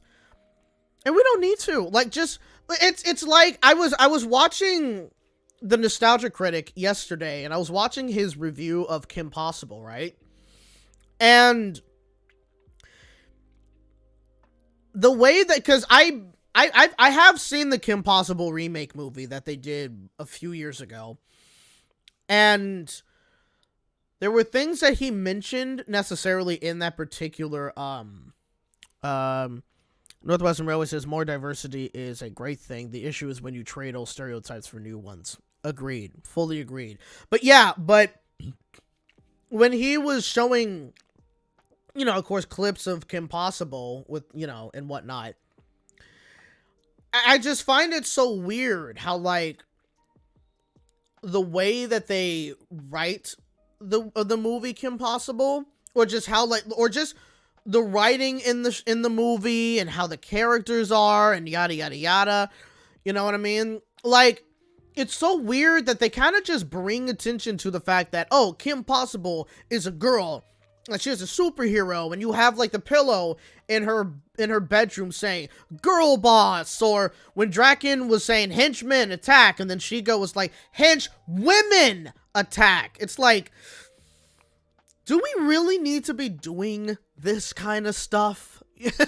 You know what I mean? Like, they didn't do that at all in Kim Possible. Kim Possible, yeah, she was a girl, you know what I mean? But they didn't make it a big deal that she was a girl. She was just a character she was just a regular girl in high school, but she just so happened to also be a superhero. Well, maybe not a superhero, but a hero nonetheless, you know what I mean? But they didn't have to write in this like, oh, you know, she's being put down, and oh, she's all about girl boss and this and that and yada yada yada. It's like, that wasn't needed. Or it's like the Powerpuff Girls, another example, where, like, back then, you know, the Powerpuff Girls were just girls that happened to be superheroes, and they kicked butt. You know what I mean? They went to school, and then they kicked Mojo Jojo and all the others and whatnot, you know what I mean?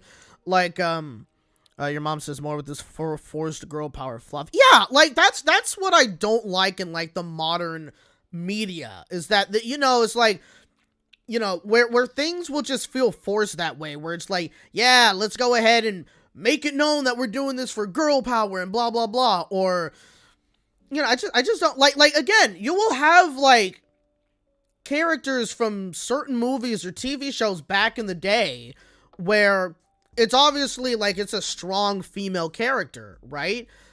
But the way they write them back then is just so much better than what you do today. A good example would also be Mulan, right?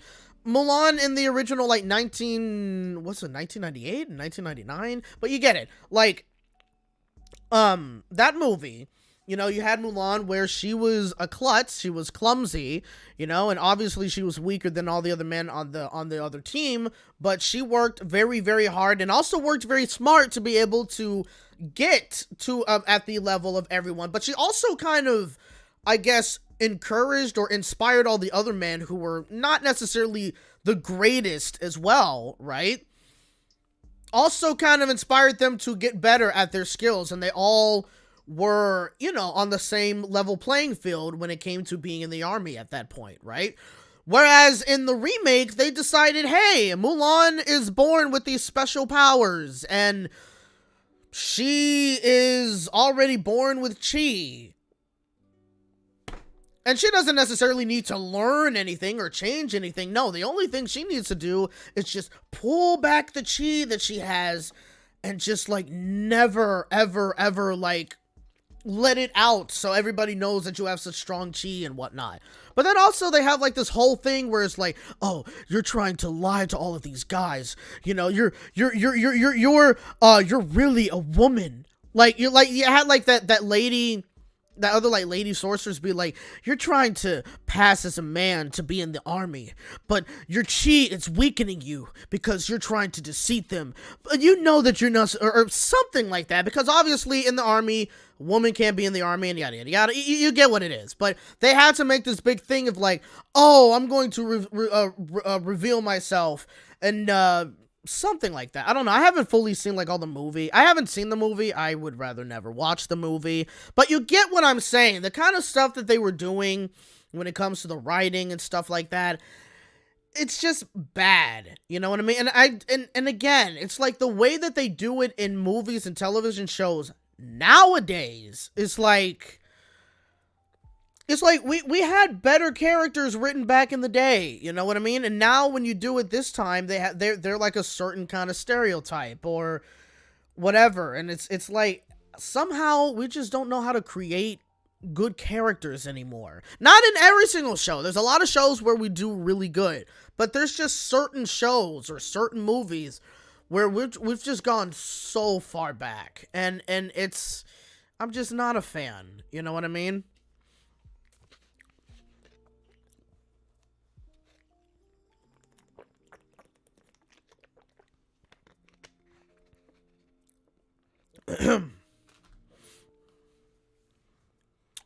Let's not forget Rap City Street Kid. Oh God, Rap City Street Kids. How on earth was something like that even made?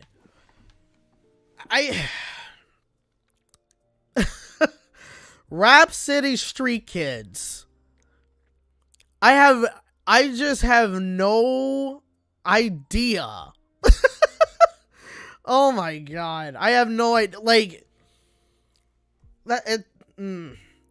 No idea. It's crazy because, like, again, you take a look at like all of the voice actors that were in it, and these were like big name voice actors or just big name actors at the time, and somehow they were in this film where the animation is garbage. Like, it's crazy to me. And look, yeah, it's not too far-fetched to essentially have like it's not exactly too far-fetched that you would have like these big name voice actors or big name actors in like a film that's not really great, you know? Like, again, you had J.K. Simmons, and he was in that new Marmaduke movie, or Pauly Shore in the Pinocchio, A True Story movie. Was that what it was called? Pinocchio, A True Story? Or was it called? I think that's what it was called. I don't even remember. But yeah, it's that happens. You know what I mean? But to have all of these actors, and then I also have like Nancy Cartwright, who had like a producing credit supposedly in Rap City Street Kids, and it turned out that way. It's like, what? Oh, it's crazy. Like I couldn't understand. I would never understand. It's nuts, man. Like, wow. It's one of my favorite reviews from Nostalgia Critic, actually, because it's hilarious how he just tears that film apart. Because yeah, same with Food Fight. The way that he tears Food Fight, a new one, is pretty funny too. So yeah.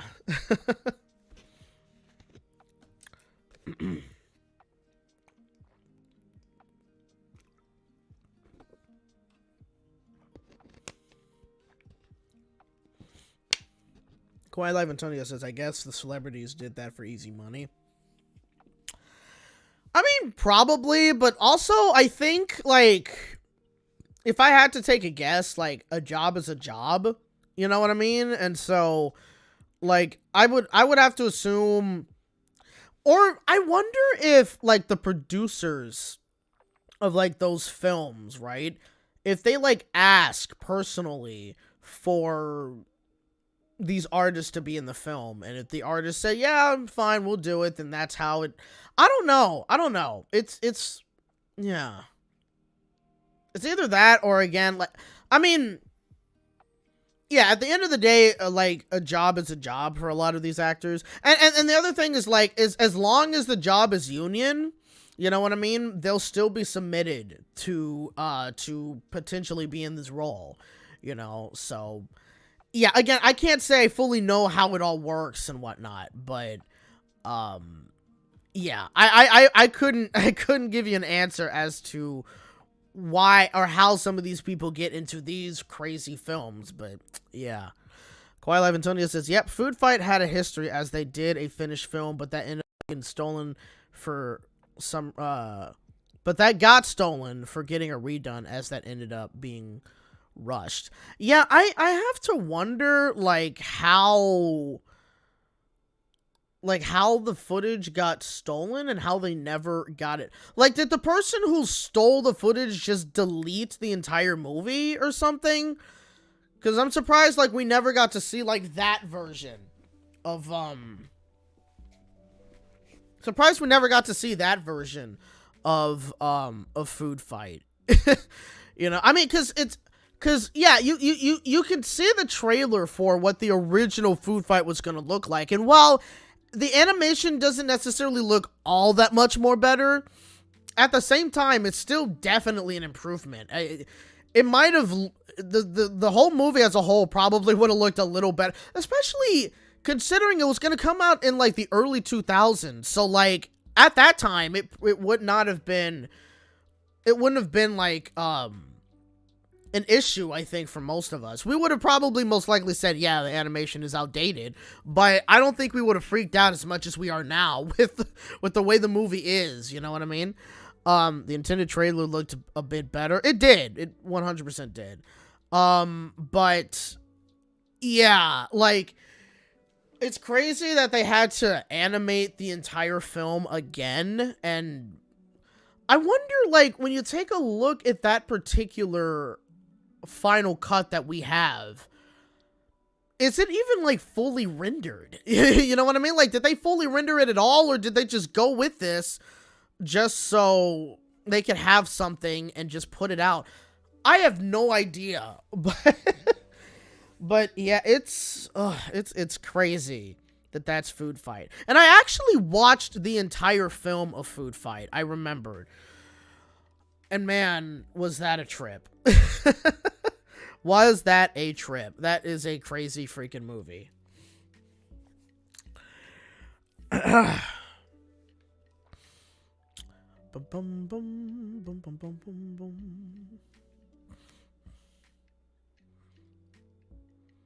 I don't even know what any of that means. Bum, bum, bum, bum.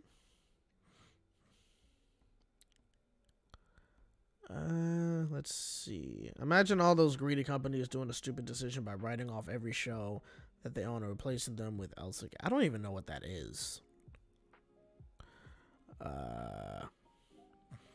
Oh, so your Toucan Sam drawing is finished. All right. Yeah, I'm going to go ahead and check that out. I can't pull it up on the stream because I don't have that set up. Nice. Nice. That looks pretty good. I like it. And of course, I don't want to show my stream, show the stream my Twitter either, because I would rather just keep Twitter, like, you know, my Twitter doesn't exist. Let's just say that. Like, yeah, that's the most I can say. My Twitter doesn't exist, you know, because again, I want to stay, like, you know, on the low, I guess, on Twitter or something. Like, I'm not going to create any page on Twitter where it's going to be of Regularjosh1, or if it's going to be of, me, Joshua Williams, you know what I mean? So, yeah, that's essentially, but yeah.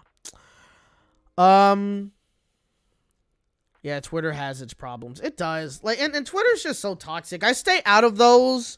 You know what I mean? I'm usually only on Twitter to, like, just check out some, like, either maybe Cartoon Network or Nickelodeon or Disney or any animation style news. You know what I mean?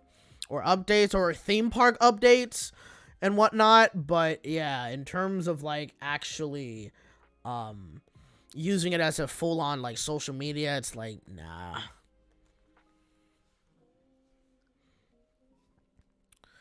I'm trying to look this up. I don't even know.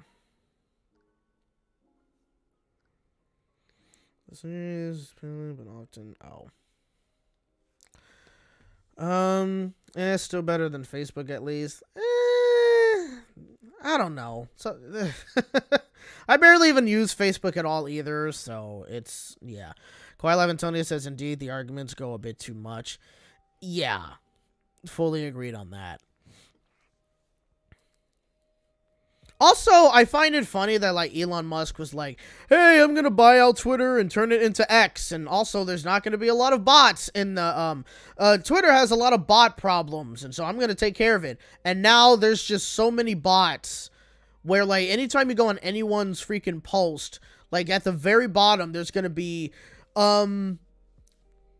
censored in bio, like a bunch of like bots just like trying to advertise their OnlyFans or their, you know, it's like literally just freaking crazy. Like it's yeah.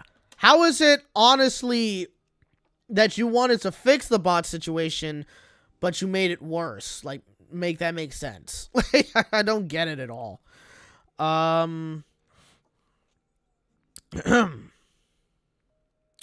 Northwestern says, Facebook is a bit more peaceful for me than my experience on Twitter.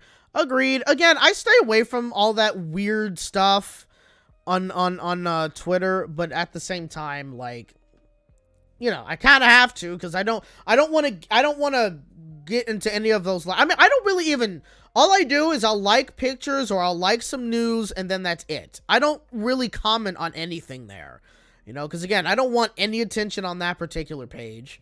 You know, so it's again, and the only reason why I made it was because Twitter eventually started making it where like I couldn't go on anyone's page to check out like, again, the Cartoon Network news or whatever, or animation news that I wanted to see, because every time I would like try to scroll down on their page to see what else they posted, it would be like, hey, so you're not a part of Twitter, you can log in so you can see more of their posts or whatever. It would be annoying, but that was the only person, okay. that was, but yeah, but that was like the only reason why I made a Twitter at all, was to be able to get those sorts of updates. You know what I mean? That's like literally the only reason why I made a Twitter. So I still follow like some of these people, you know, on Twitter, again, for Disney Channel, not Disney Channel news, but for animation news, whether it be like indie animation or animation from like DreamWorks or Disney Animation Studios or TV Disney Animation, or, you know, stuff like that, right? So yeah, like that's that's essentially like the only reason, like, I'll do it for that, you know? So just so I can, like, particularly see, like, what's on the up and up when it comes to some of those, like, channels or shows or whatever, you know? Like, Invincible Fight Girl, for example. Like, now I know, I don't think we fully know when that's gonna air. I know that's gonna air this year, because they're definitely ready to air that show. But also, like, they recently, I guess, screened one of the episodes, like, on the Warner Brothers lot or something like that, and the people who are working on it, they're kind of hyping it up, saying this is going to be a really good show, guys. Like, you are really going to love it, and yada yada yada. I'm excited to check it out. Again, I don't know when they're going to air it. As far as I know, I don't think we have a date for Invincible Fight Girl. But again, I'm looking forward to it. Like, I'm 100% looking forward to that show. It looks cool from what I've seen, and it's going to be a definite change in pace when it comes to Cartoon Network, because, you know, we haven't had like an action show for a while. We could have. We had Unicorn Warriors Eternal, and we also had My Adventures with Superman, but they moved that to Adult Swim. So yeah. And look, I get it. Cartoon Network isn't doing that well compared to Adult Swim. Adult Swim is doing way better than Cartoon Network. But at the same time, again, it's not,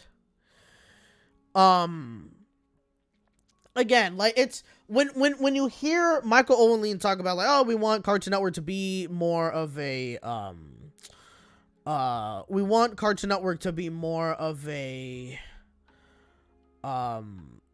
jeez, what am I trying to say? Want it to be more of a general animation channel, where instead of it just being like a channel for kids animation, it's just, you know, an animation channel that anybody can enjoy. You know what I mean?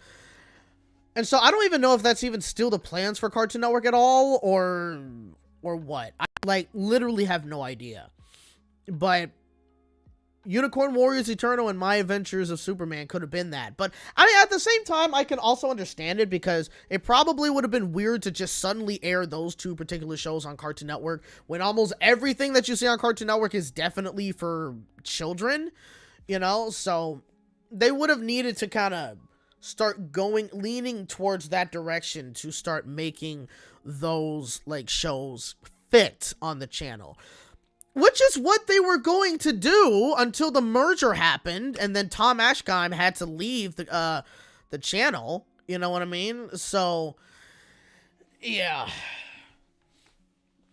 it still sucks. Again, it still like literally sucks that that you know things happened the way that they did. You know, I'm hoping that Cartoon Network can continue to improve.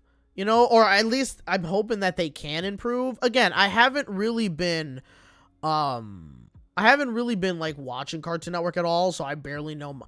I mean, yeah, I've barely been watching them at all, and even when I do watch Cartoon Network, it just seems so dead to me. You know, like yeah, they're airing, you know, the shows, and yes, the schedule is definitely way okay, I'm gonna have to... Oops, hold on a sec.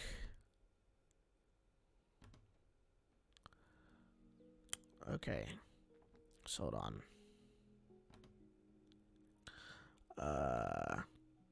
Just gonna have to... Apologies, but I'm gonna have to put you in a timeout. It's a little bit too much mention of Elsa Gate, and I'd rather not. Like, I just kind of have to...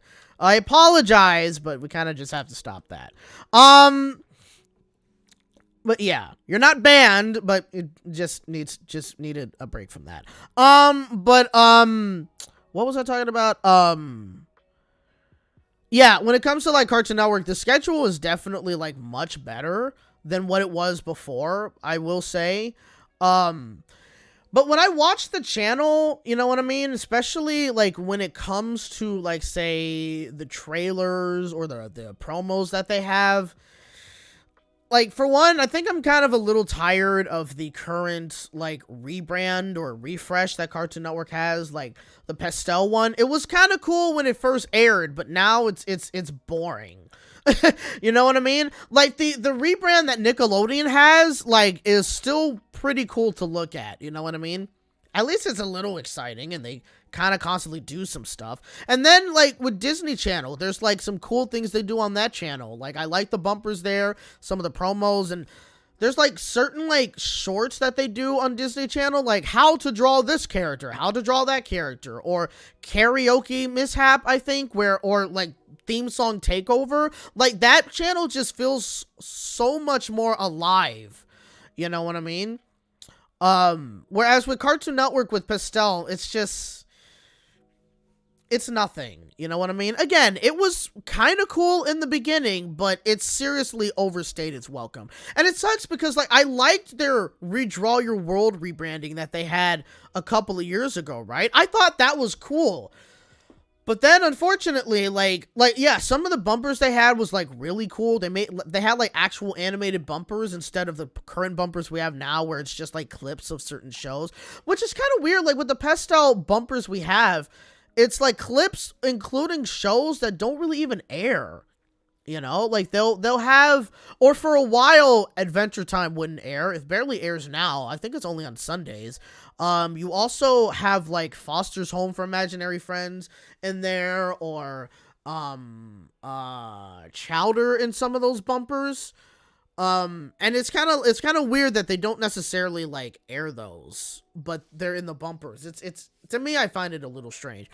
Saying Redraw Your World really could have lasted longer. Yeah, but the other thing about Redraw Your World is that I feel as if, like, they didn't really use it to its full potential, you know? Because after a while, they kind of ended up just, like, using the same in-page bumper for almost every promo, and it was just boring. You know what I mean? Like, they kind of used some of the more exciting stuff during the beginning, And I kind of felt like it was kind of cool when they did that. But then they started just doing like the same old over and over again, and it was like, oh, come on. Like, it's like, come on, just stop. You know what I mean? It was kind of sad. But I do wish that it could have lasted way longer, because it's definitely much better than what Pastel is, or what it's becoming, you know? Pastel is so basic. Say what you will about Nick's currently, but their current branding is cool. I agree, Josh. I liked Redraw Your World. Yeah, again, Redraw Your World was cool. You know what I mean? But again, like, it kind of sucks that we have Pastel now, which again, I think is overstayed its welcome, you know? And they could have even, like, given us some more bumpers or something, but they haven't. So it's, yeah, and I think that's another thing that's kind of maybe a little frustrating when it comes to Cartoon Network, is that it doesn't seem like there's much effort when it comes to the channel anymore, you know? Like, they don't really do much with the channel, and so it's like even then, when you have like certain bumpers, like, because not bumpers, certain promos, because there's like not a lot of new things that are airing that much, like, you don't see. And maybe that could be turned over very soon. I don't know. I'm hoping so. But because their schedule is just so weird to me. Like, you would think that they would try to have, like, say, Tiny Toons University, or the Valiant Prince, adventure, the heroic quest of the Valiant Prince Ivandoe, or Craig of the Creek, or is there any other shows that's currently, yeah, Teen Titans Go, but why am I thinking if there's another show that would have new episodes? Well, I know there's 4 of them at least, but I have to wonder, like, why is it that with these shows, why don't they have it where you could have all of those 4 shows airing new episodes on a certain day? That's what they used to do, right? Like, they used to have it where it would be Friday nights, well, I don't know if it was Friday nights, but there was like certain times of the day where they would have, excuse me, there were like certain times of the day. What the heck? Okay, that's nothing. But yeah, there would be like certain days of the week where they would have, like, at maybe 6 o'clock, 6 p.m., when Cartoon Network used to be able to air for that long, you know, at like until 8 o'clock or 9 or 10, right? They used to, like, have primetime airings of new episodes, but they would all be either on a Monday or a Thursday or Friday, or a Tuesday, I think. And then they started doing it on Saturday mornings, where you would have like 4 shows all have new episodes, all airing like Saturdays at 9 o'clock, right? And so they just kind of stopped doing that, where now Craig of the Creek, when a new episode comes out with Craig of the Creek, they just, for whatever reason, air all of those episodes within the week, which I find to be very strange. Like, why not have it be every week instead of every day? I think I was saying every week. They do, like, yeah, they do it the entire week. They'll do it Monday through Thursday, which I find to be weird. And then, again, they'll have, like, one show have an airing of new episodes, right? Whereas it feels like Disney Channel, they'll have, like, multiple shows having new episodes airing on a certain day, right? Whereas, again, when it comes to Cartoon Network, they do one at a time. Or it feels like they do one at a time. They'll have a promo for Teen Titans Go having new episodes. And then later on, once that's done, you'll have an episode, you'll have promos starting of Valiant Prince Ivandoe having new episodes. And then when that's done, you'll have promos of Tiny Toons University. Not all in a row, but all kind of like staggered, like, differently. And it's just weird. It's like, just all have these episodes premiere on the same day, or like during the same, like, all of them like premiere during the same week or something. So at the very least, you could give people like more of a reason to come back, or I don't know. I just find it to be weird. But then also, because they do it that way, and there's not a lot of stuff like really coming to the channel, you now have like these promos where it's literally just saying, hey guys, this is what's airing throughout the month. Watch us in the afternoons on Cartoon Network. And that's it. And it's like, You're not even advertising the shows you have, or like you're not even advertising. And look, the reason why they're doing this is because for a while they did cut back the marketing team on Cartoon Network. So like the people who did the promos and whatnot, that's been cut or slashed. I think either fairly entirely or in half or something like that. So I think that's why you see a lot of those kind of promos on Cartoon Network nowadays. But it really shows, and it's painful to watch. You know what I mean? And again, you take a look at Nickelodeon and Disney Channel, they just do so much more with like their television branding and whatnot, or marketing, I should say. And it just makes Cartoon Network feel so dead to me. You know what I mean? So, yeah. Kwai says, yep, that makes sense that the promos fell flat due to many being laid off. Yeah.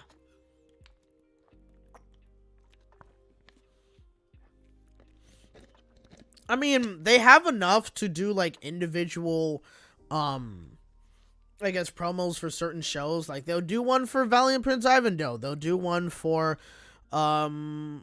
Looney Tunes, Tiny Toons Looniversity, and of course they're gonna do one for, Invincible Fight Girl. You know, like when that show eventually starts to premiere, they'll go ahead and I'm sure they're gonna do like a big marketing campaign for it, or as big as Cartoon Network is allowed for it to be, but. You know, so they still have a team, but it's just like so small. You know what I mean? And again, it kind of shows when you see how it is on TV. So yeah, it's crazy. Whew. Okay, so we've been going for about 2 hours. It's 5:56. Maybe another 10 minutes or something. I don't know. Or I'll end it within 10 minutes. I'm not quite sure. Yeah.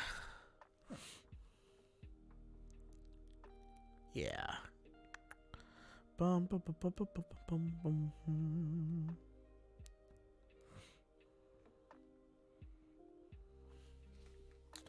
bum. Do you have any pets? Yeah, I have, a little Chihuahua Rat Terrier mix, downstairs. Had her for, she turns 14 this year, so had her for about 14 years. I hope to have, her for another few years, if I can. Or she'll probably be here for another 3, I think. So, yeah. There we go.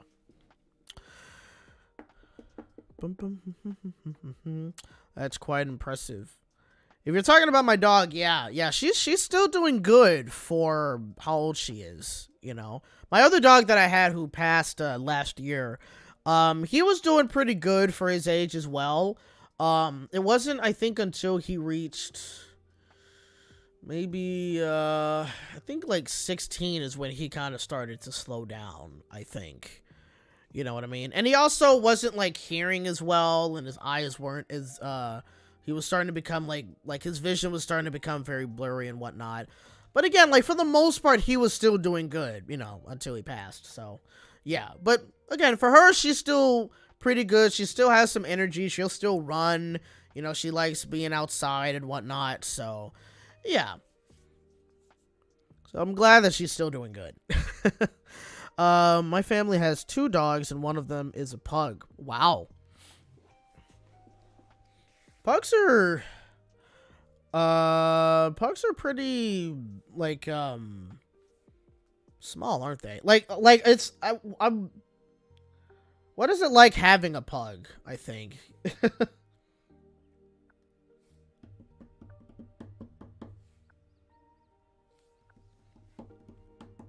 And also, how old are your dogs too, Skeptor Wolf?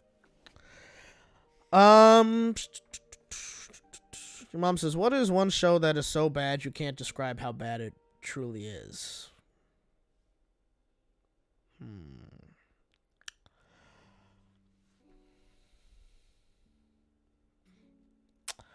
I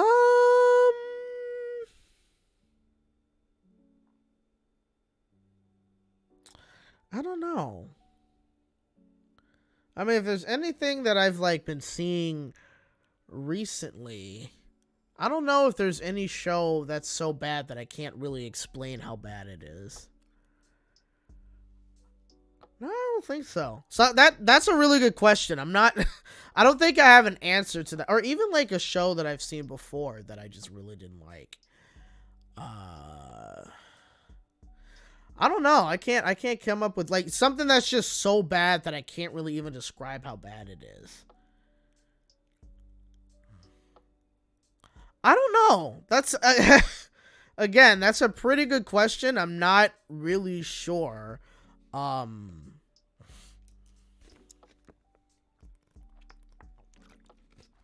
Excuse me. Not really sure if I have an answer to that one.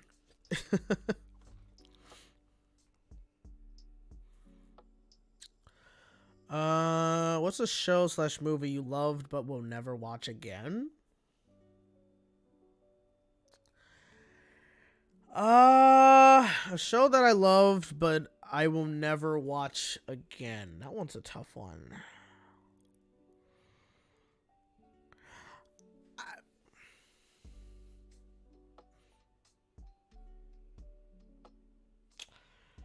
I don't know. I don't know. That's a good. I think yeah, I'm not sure, but I will say one thing though. Movies that I enjoyed a lot when I was a kid, but but I also kind of find them very stupid now.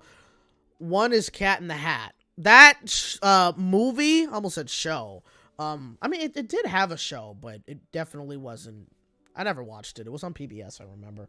But the movie with Michael Myers, like, I really enjoyed that when I was a kid. And actually, you know what? I think I have an answer. Master of Disguise. That's an answer. I watched that movie.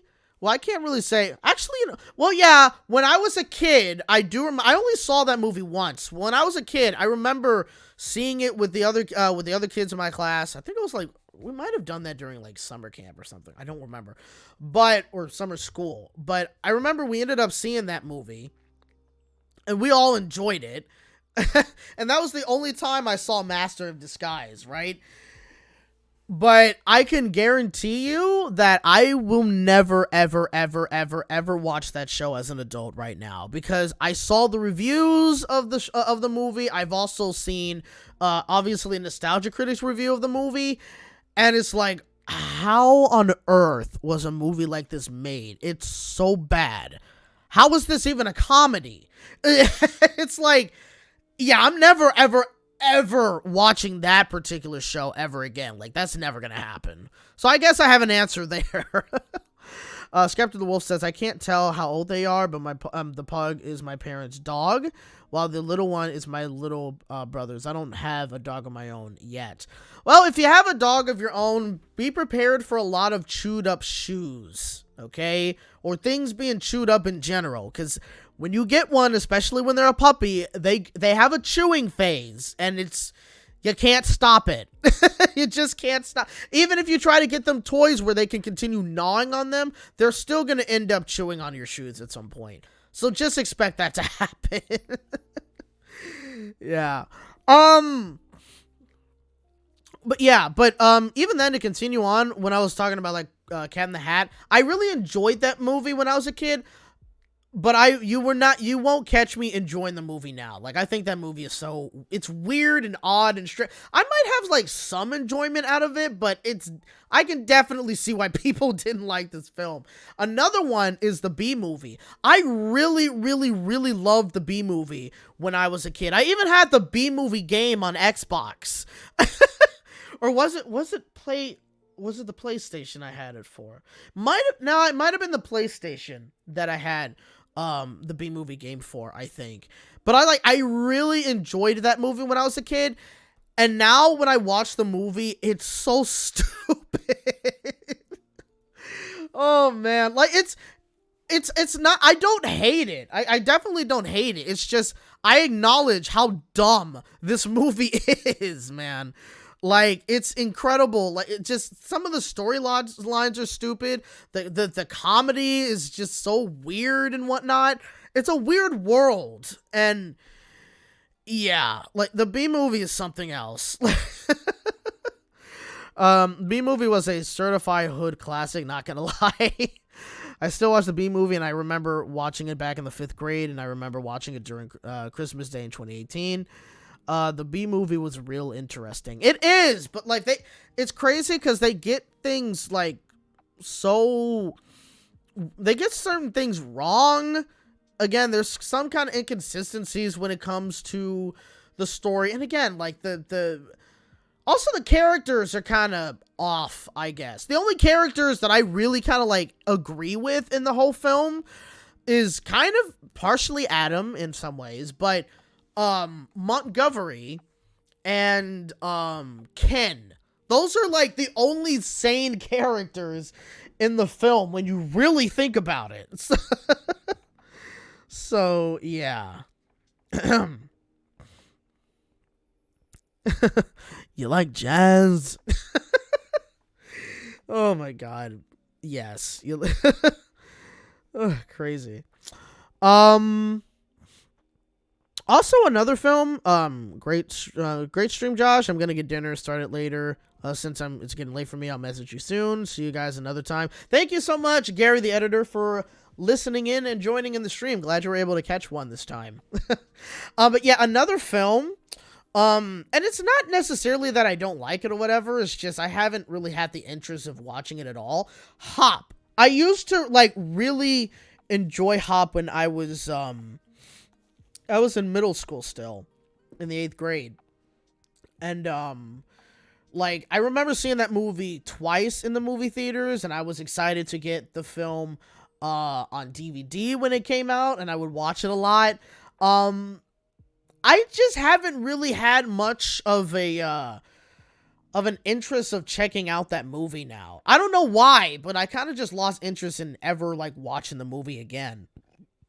I might at some point, mainly to see like if the film still holds up for me, or if I still enjoy the film at all. I don't know if I will, but yeah, I just remembered how much I really enjoyed Hop, and I just haven't really had that much of an inkling or an interest to really check out the film. So yeah.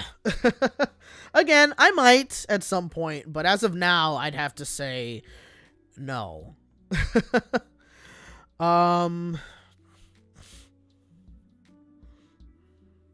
Hop the show or the channel or the movie, because they all have the same name. I don't know about Hop the channel, but I know there's a series now on Max that is called Hop, which just randomly aired on Max yesterday. Like, there wasn't even a promo for it before they started airing it, which I don't know if that's normal for these streaming shows or what, but like, yeah, it's kind of weird that like they just started airing it and there was like barely any promos for it. And I don't know when that show is going to air on Cartoon Network, because it's supposed to be on Cartoon Network at some point as well, or Cartoonito, I think. But yeah, I think they needed to do better with the marketing. But yeah.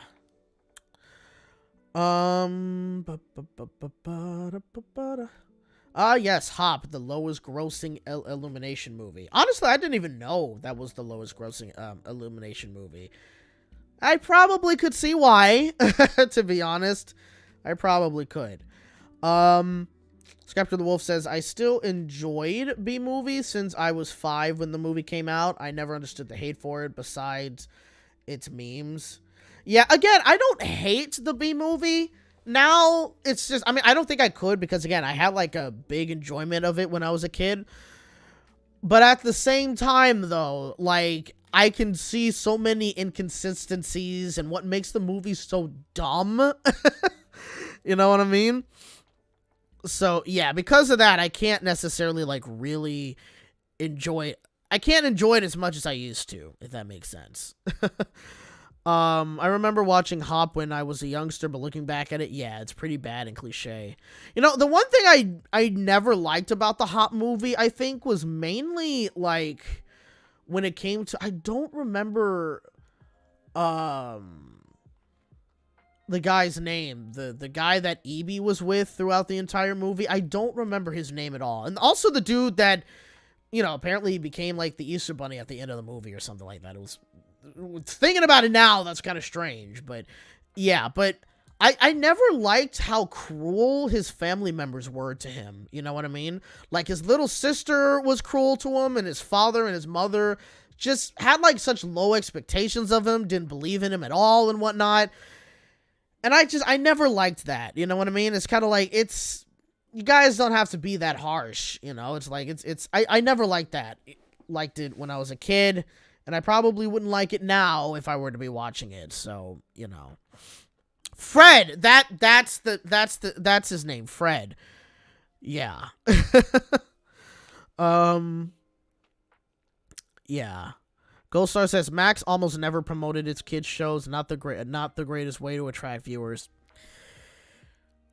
Let me comment on that, actually, very quickly. Mason Wrigley says, I also remember the pink berets. So do I.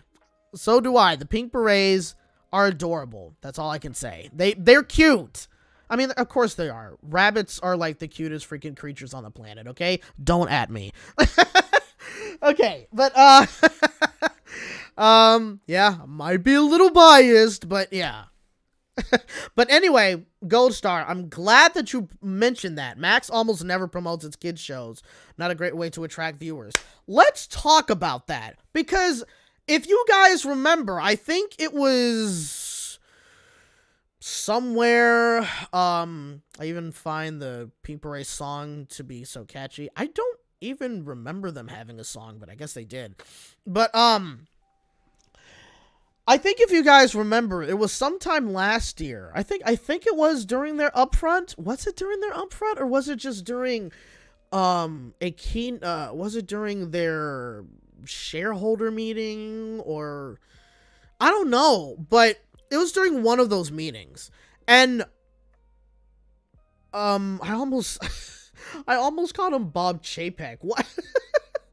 Why would I call him Bob Chapek? Like, yeah, I don't like Bob Chapek from Disney. I'm glad he's gone, but he is certainly not nearly as terrible as David Zasloff. So let me just say that right now.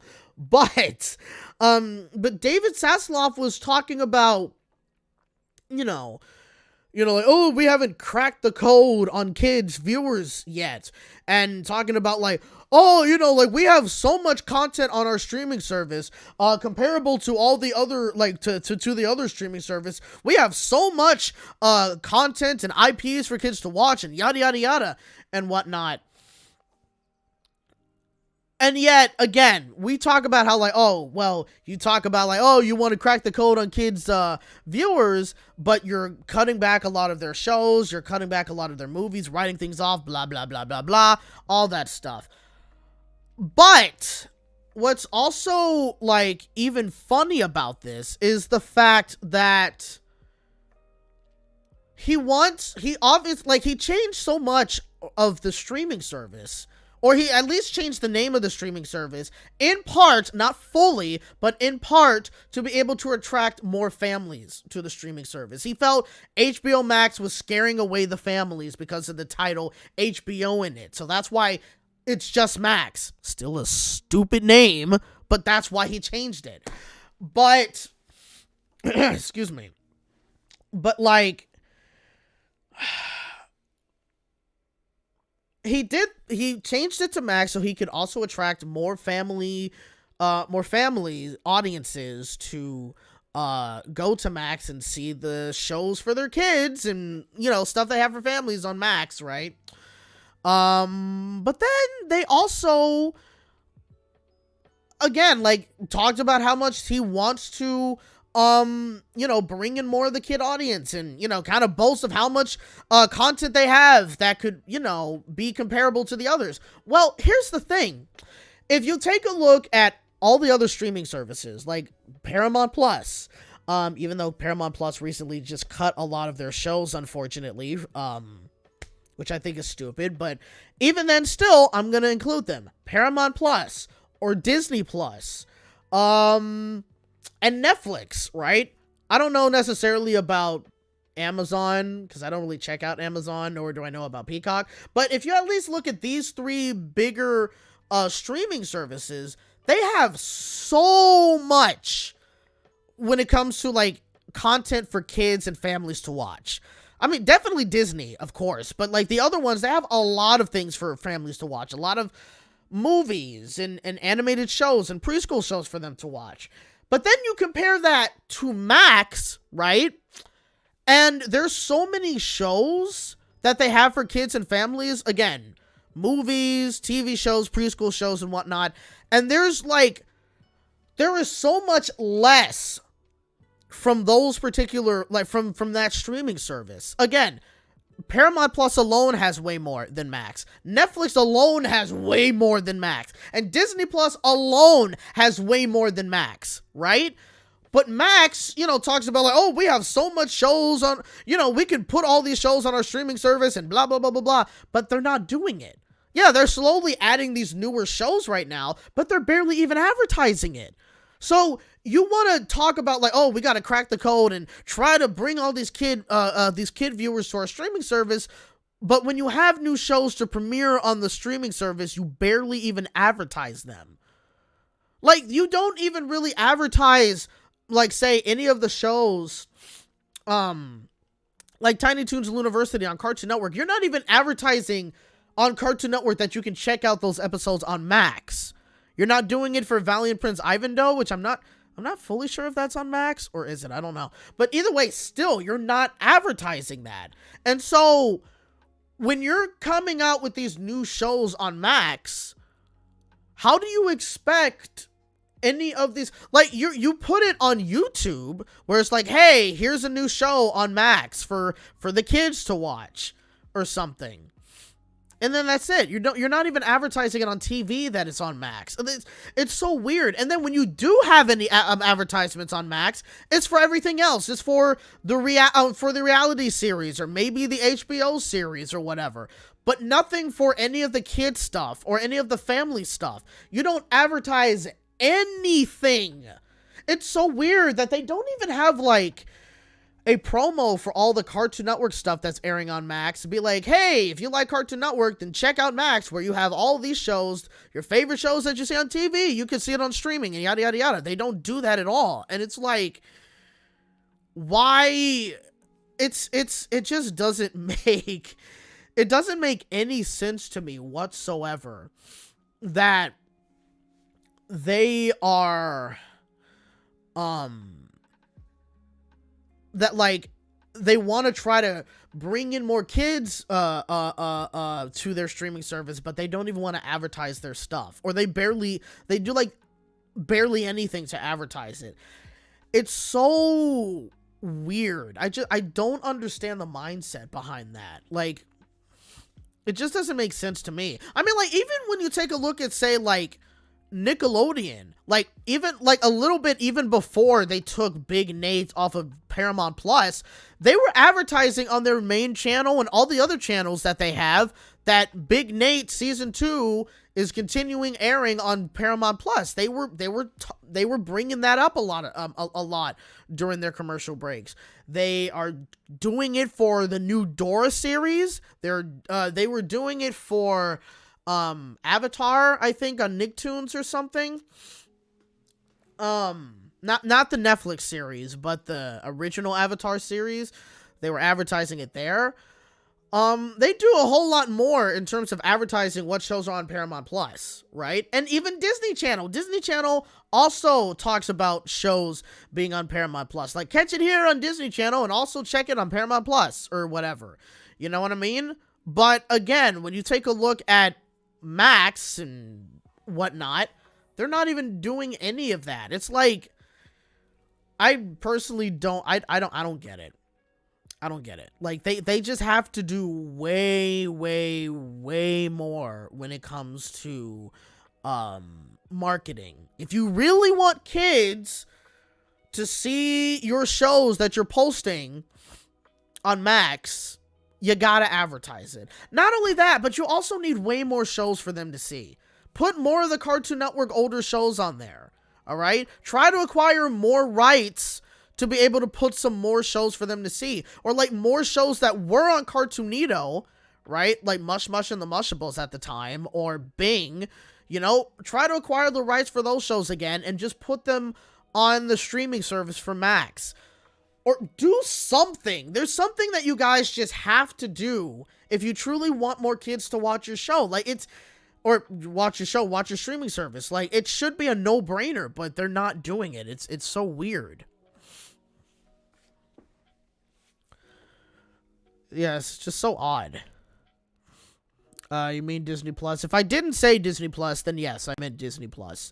Or was I saying, like, Disney Channel? Well, I think...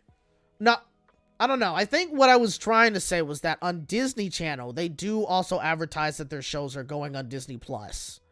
They do. They'll have promos talking about, hey, check out this show. And if you like it on Disney Channel, you can also check it out on Disney Plus. They do something like that, right? So, yeah. So it's like, oh, I said Paramount Plus. Okay, got it.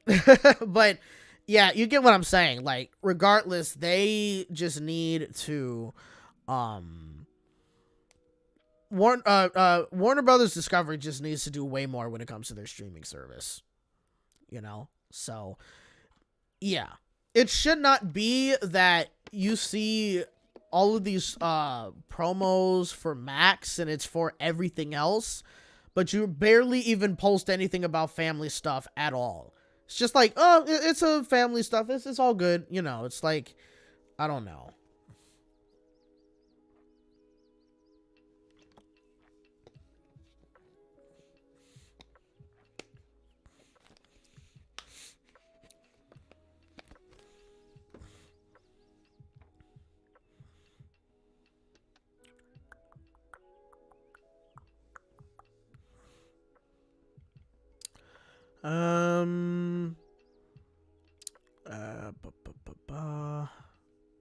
To be honest, I prefer the original Dora series. I definitely have not checked out the new Dora series at all. I don't even know if I'm really even interested enough or curious enough to even like check out an episode. I don't know.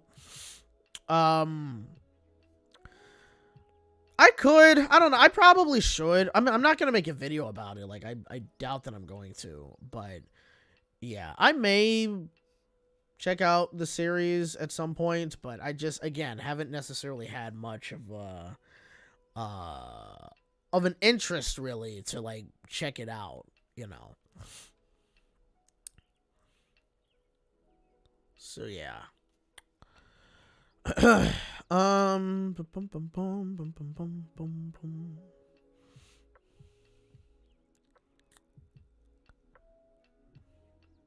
Yeah. So I think this might be where actually, hold on. Northwestern Railway says, ironic, these streamers tried to compete with Netflix but caused themselves more debt in the long run. Yeah, that's true. That's very true. Very true. In fact, some of these streamers are now starting to want to put their shows that they had on their streaming service and putting it back on Netflix. So it is very funny just how that is seemingly working, right? Like, I mean, because obviously they saw how well Netflix has been doing, and then they said, you know what, I want a piece of that pie. So we're going to create our own streaming service, just like Netflix, and, you know, try to get, you know, we're going to make our own money and do this and yada, yada, yada. But like, it cost them way much more money. Also caused a strike to happen because all these people were not getting paid for their work, or getting paid way less for their work. And now you're starting to see them trying to correct their mistakes. You know, it is funny how, like, they thought this was just going to be a huge gold mine, and they're now trying to pull back on the amount of stuff that they're going to put on their streaming service or whatever. I think I remember, like, Disney even, like, is kind of really pulling back on the amount of stuff that they're putting on their streaming service, or at the very least anything that was an exclusive streaming service, streaming show for them. They're not making it exclusive anymore. They'll kind of air it on television as well, you know, or something like that, I think. Like, even there was like a recent series that Disney even put up on their YouTube channel, and it's about like the Imagineers, right, that kind of create like come up with ideas for rides and lands and animatronics at like Disney parks and whatnot. And they had a Imagineering series on Disney Plus before, and you would think that they would have put that particular series now on Disney Plus, but now it's on YouTube. So yeah, I think like the age of and yeah, I think like they're just like massively pulling back on what they're wanting to do with streaming now, because again, it kind of hurt them in the long run, if anything else. But yeah, like, I think who knows how streaming is going to be in the future. You know, there might be a lot of things that they end up changing. It kind of wouldn't shock me if like the companies, because they're going to do this with sports, where the bigger companies that all have sports are all going to make a combined app where everybody can have access to all of the sporting companies, like the NFL or the NBA or the baseball league and the hockey league, soccer league, and all that stuff. You know what I mean? It wouldn't surprise me if like they were to end up doing that with their channels, where they all kind of just decided to come together and they're just like, hey, we're going to create a new streaming service where you get to catch all of our stuff. You get to get the best. You get to get Disney stuff. You get Paramount stuff. You get Netflix stuff. You get this all under one streaming service. Like, it wouldn't surprise me if they were to eventually end up doing something like that. You know what I mean? It would be funny if you were to see them do that. But yeah, like it's kind of interesting just how streaming, you know, they thought it was going to be easy money, but it isn't. So the mega streaming service, right? Like, I think they probably would try to move it towards something like that, you know? So who knows? And even then, like, you could probably see services like Spectrum or Dish Network or AT&T or DirecTV, what else? Like, all the other TV providers and stuff.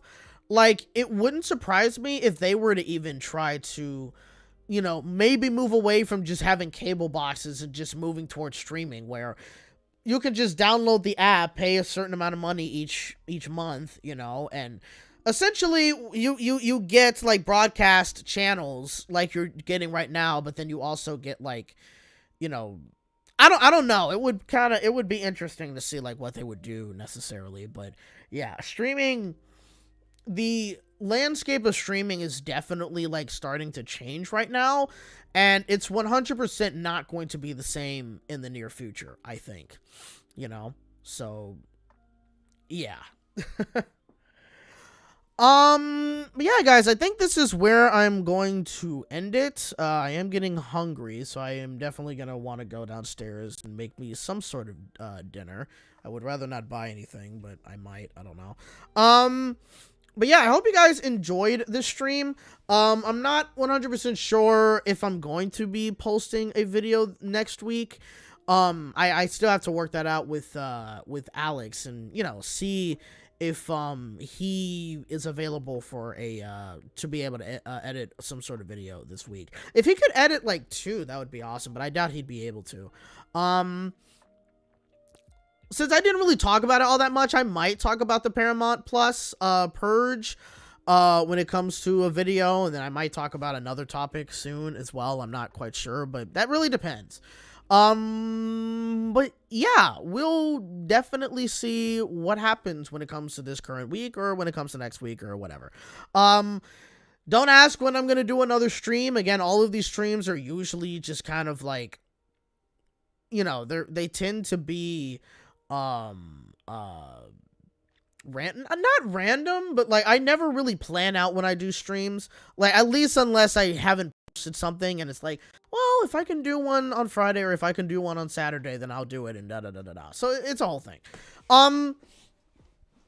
But yeah, so I don't know when another stream will happen, but, be on the lookout for another stream. I guess it could, you know, kind of depend on, I guess it would kind of depend on, like, what, how I feel when it comes to the videos, I guess. So, yeah. Your mom, Kawaii Life, Antonio, Skeptor the Wolf, Northwestern Railway, Kawaii, yeah, I already said Kawaii Life, Antonio, Josh, Scissors, X Paper, your mom also said streaming has lost its edge a long time ago, in my opinion. Yeah, I think so. Randall, KJS257, Mason Wrigley, Zach History Notes, Keyboard, Housewarming, Aussie All. Did you know that is the only company that doesn't have their own streaming service? Instead, they go to other stream. I didn't even know that. Yeah, I didn't know that Sony didn't have their own streaming service. How interesting. But yes, Aussie All, Gold Star, I think Skeptor the Wolf, and I think that is about Jonathan. Mac, I don't know if I even saw you earlier in the stream, but thanks for joining. I hate that I missed you. But yeah, I think that's about everybody. Yeah, thank you guys so much for joining in the stream. Again, it is always awesome having you guys. It's always great being able to chat with you guys in the live stream. So again, that's why I really enjoy doing these. Yeah, but I hope to see you guys either in the next video or in the next stream, whenever that's going to be. Just make sure to check the notifications for if I do happen to post a video or if I do happen to stream again. If you haven't yeah, if you haven't clicked the bell for notifications for the channel, then definitely do it. That'll be like the best way for you to know whether I'm going to be streaming anytime soon. Or best time to know if I'm going to post a video at any point as well. So yeah. But again, thank you guys so much for joining in this stream. I hope you guys have a good rest of your weekend and a good week as well. Hope you guys enjoyed spring break. If you had spring break as well. Yeah. Don't forget, you are hearing it from a regular bunny in a regular world. Peace out, and as always, thank you guys so much for watching. Thanks for spending your Saturday with me, and I will see you guys next time. Take care.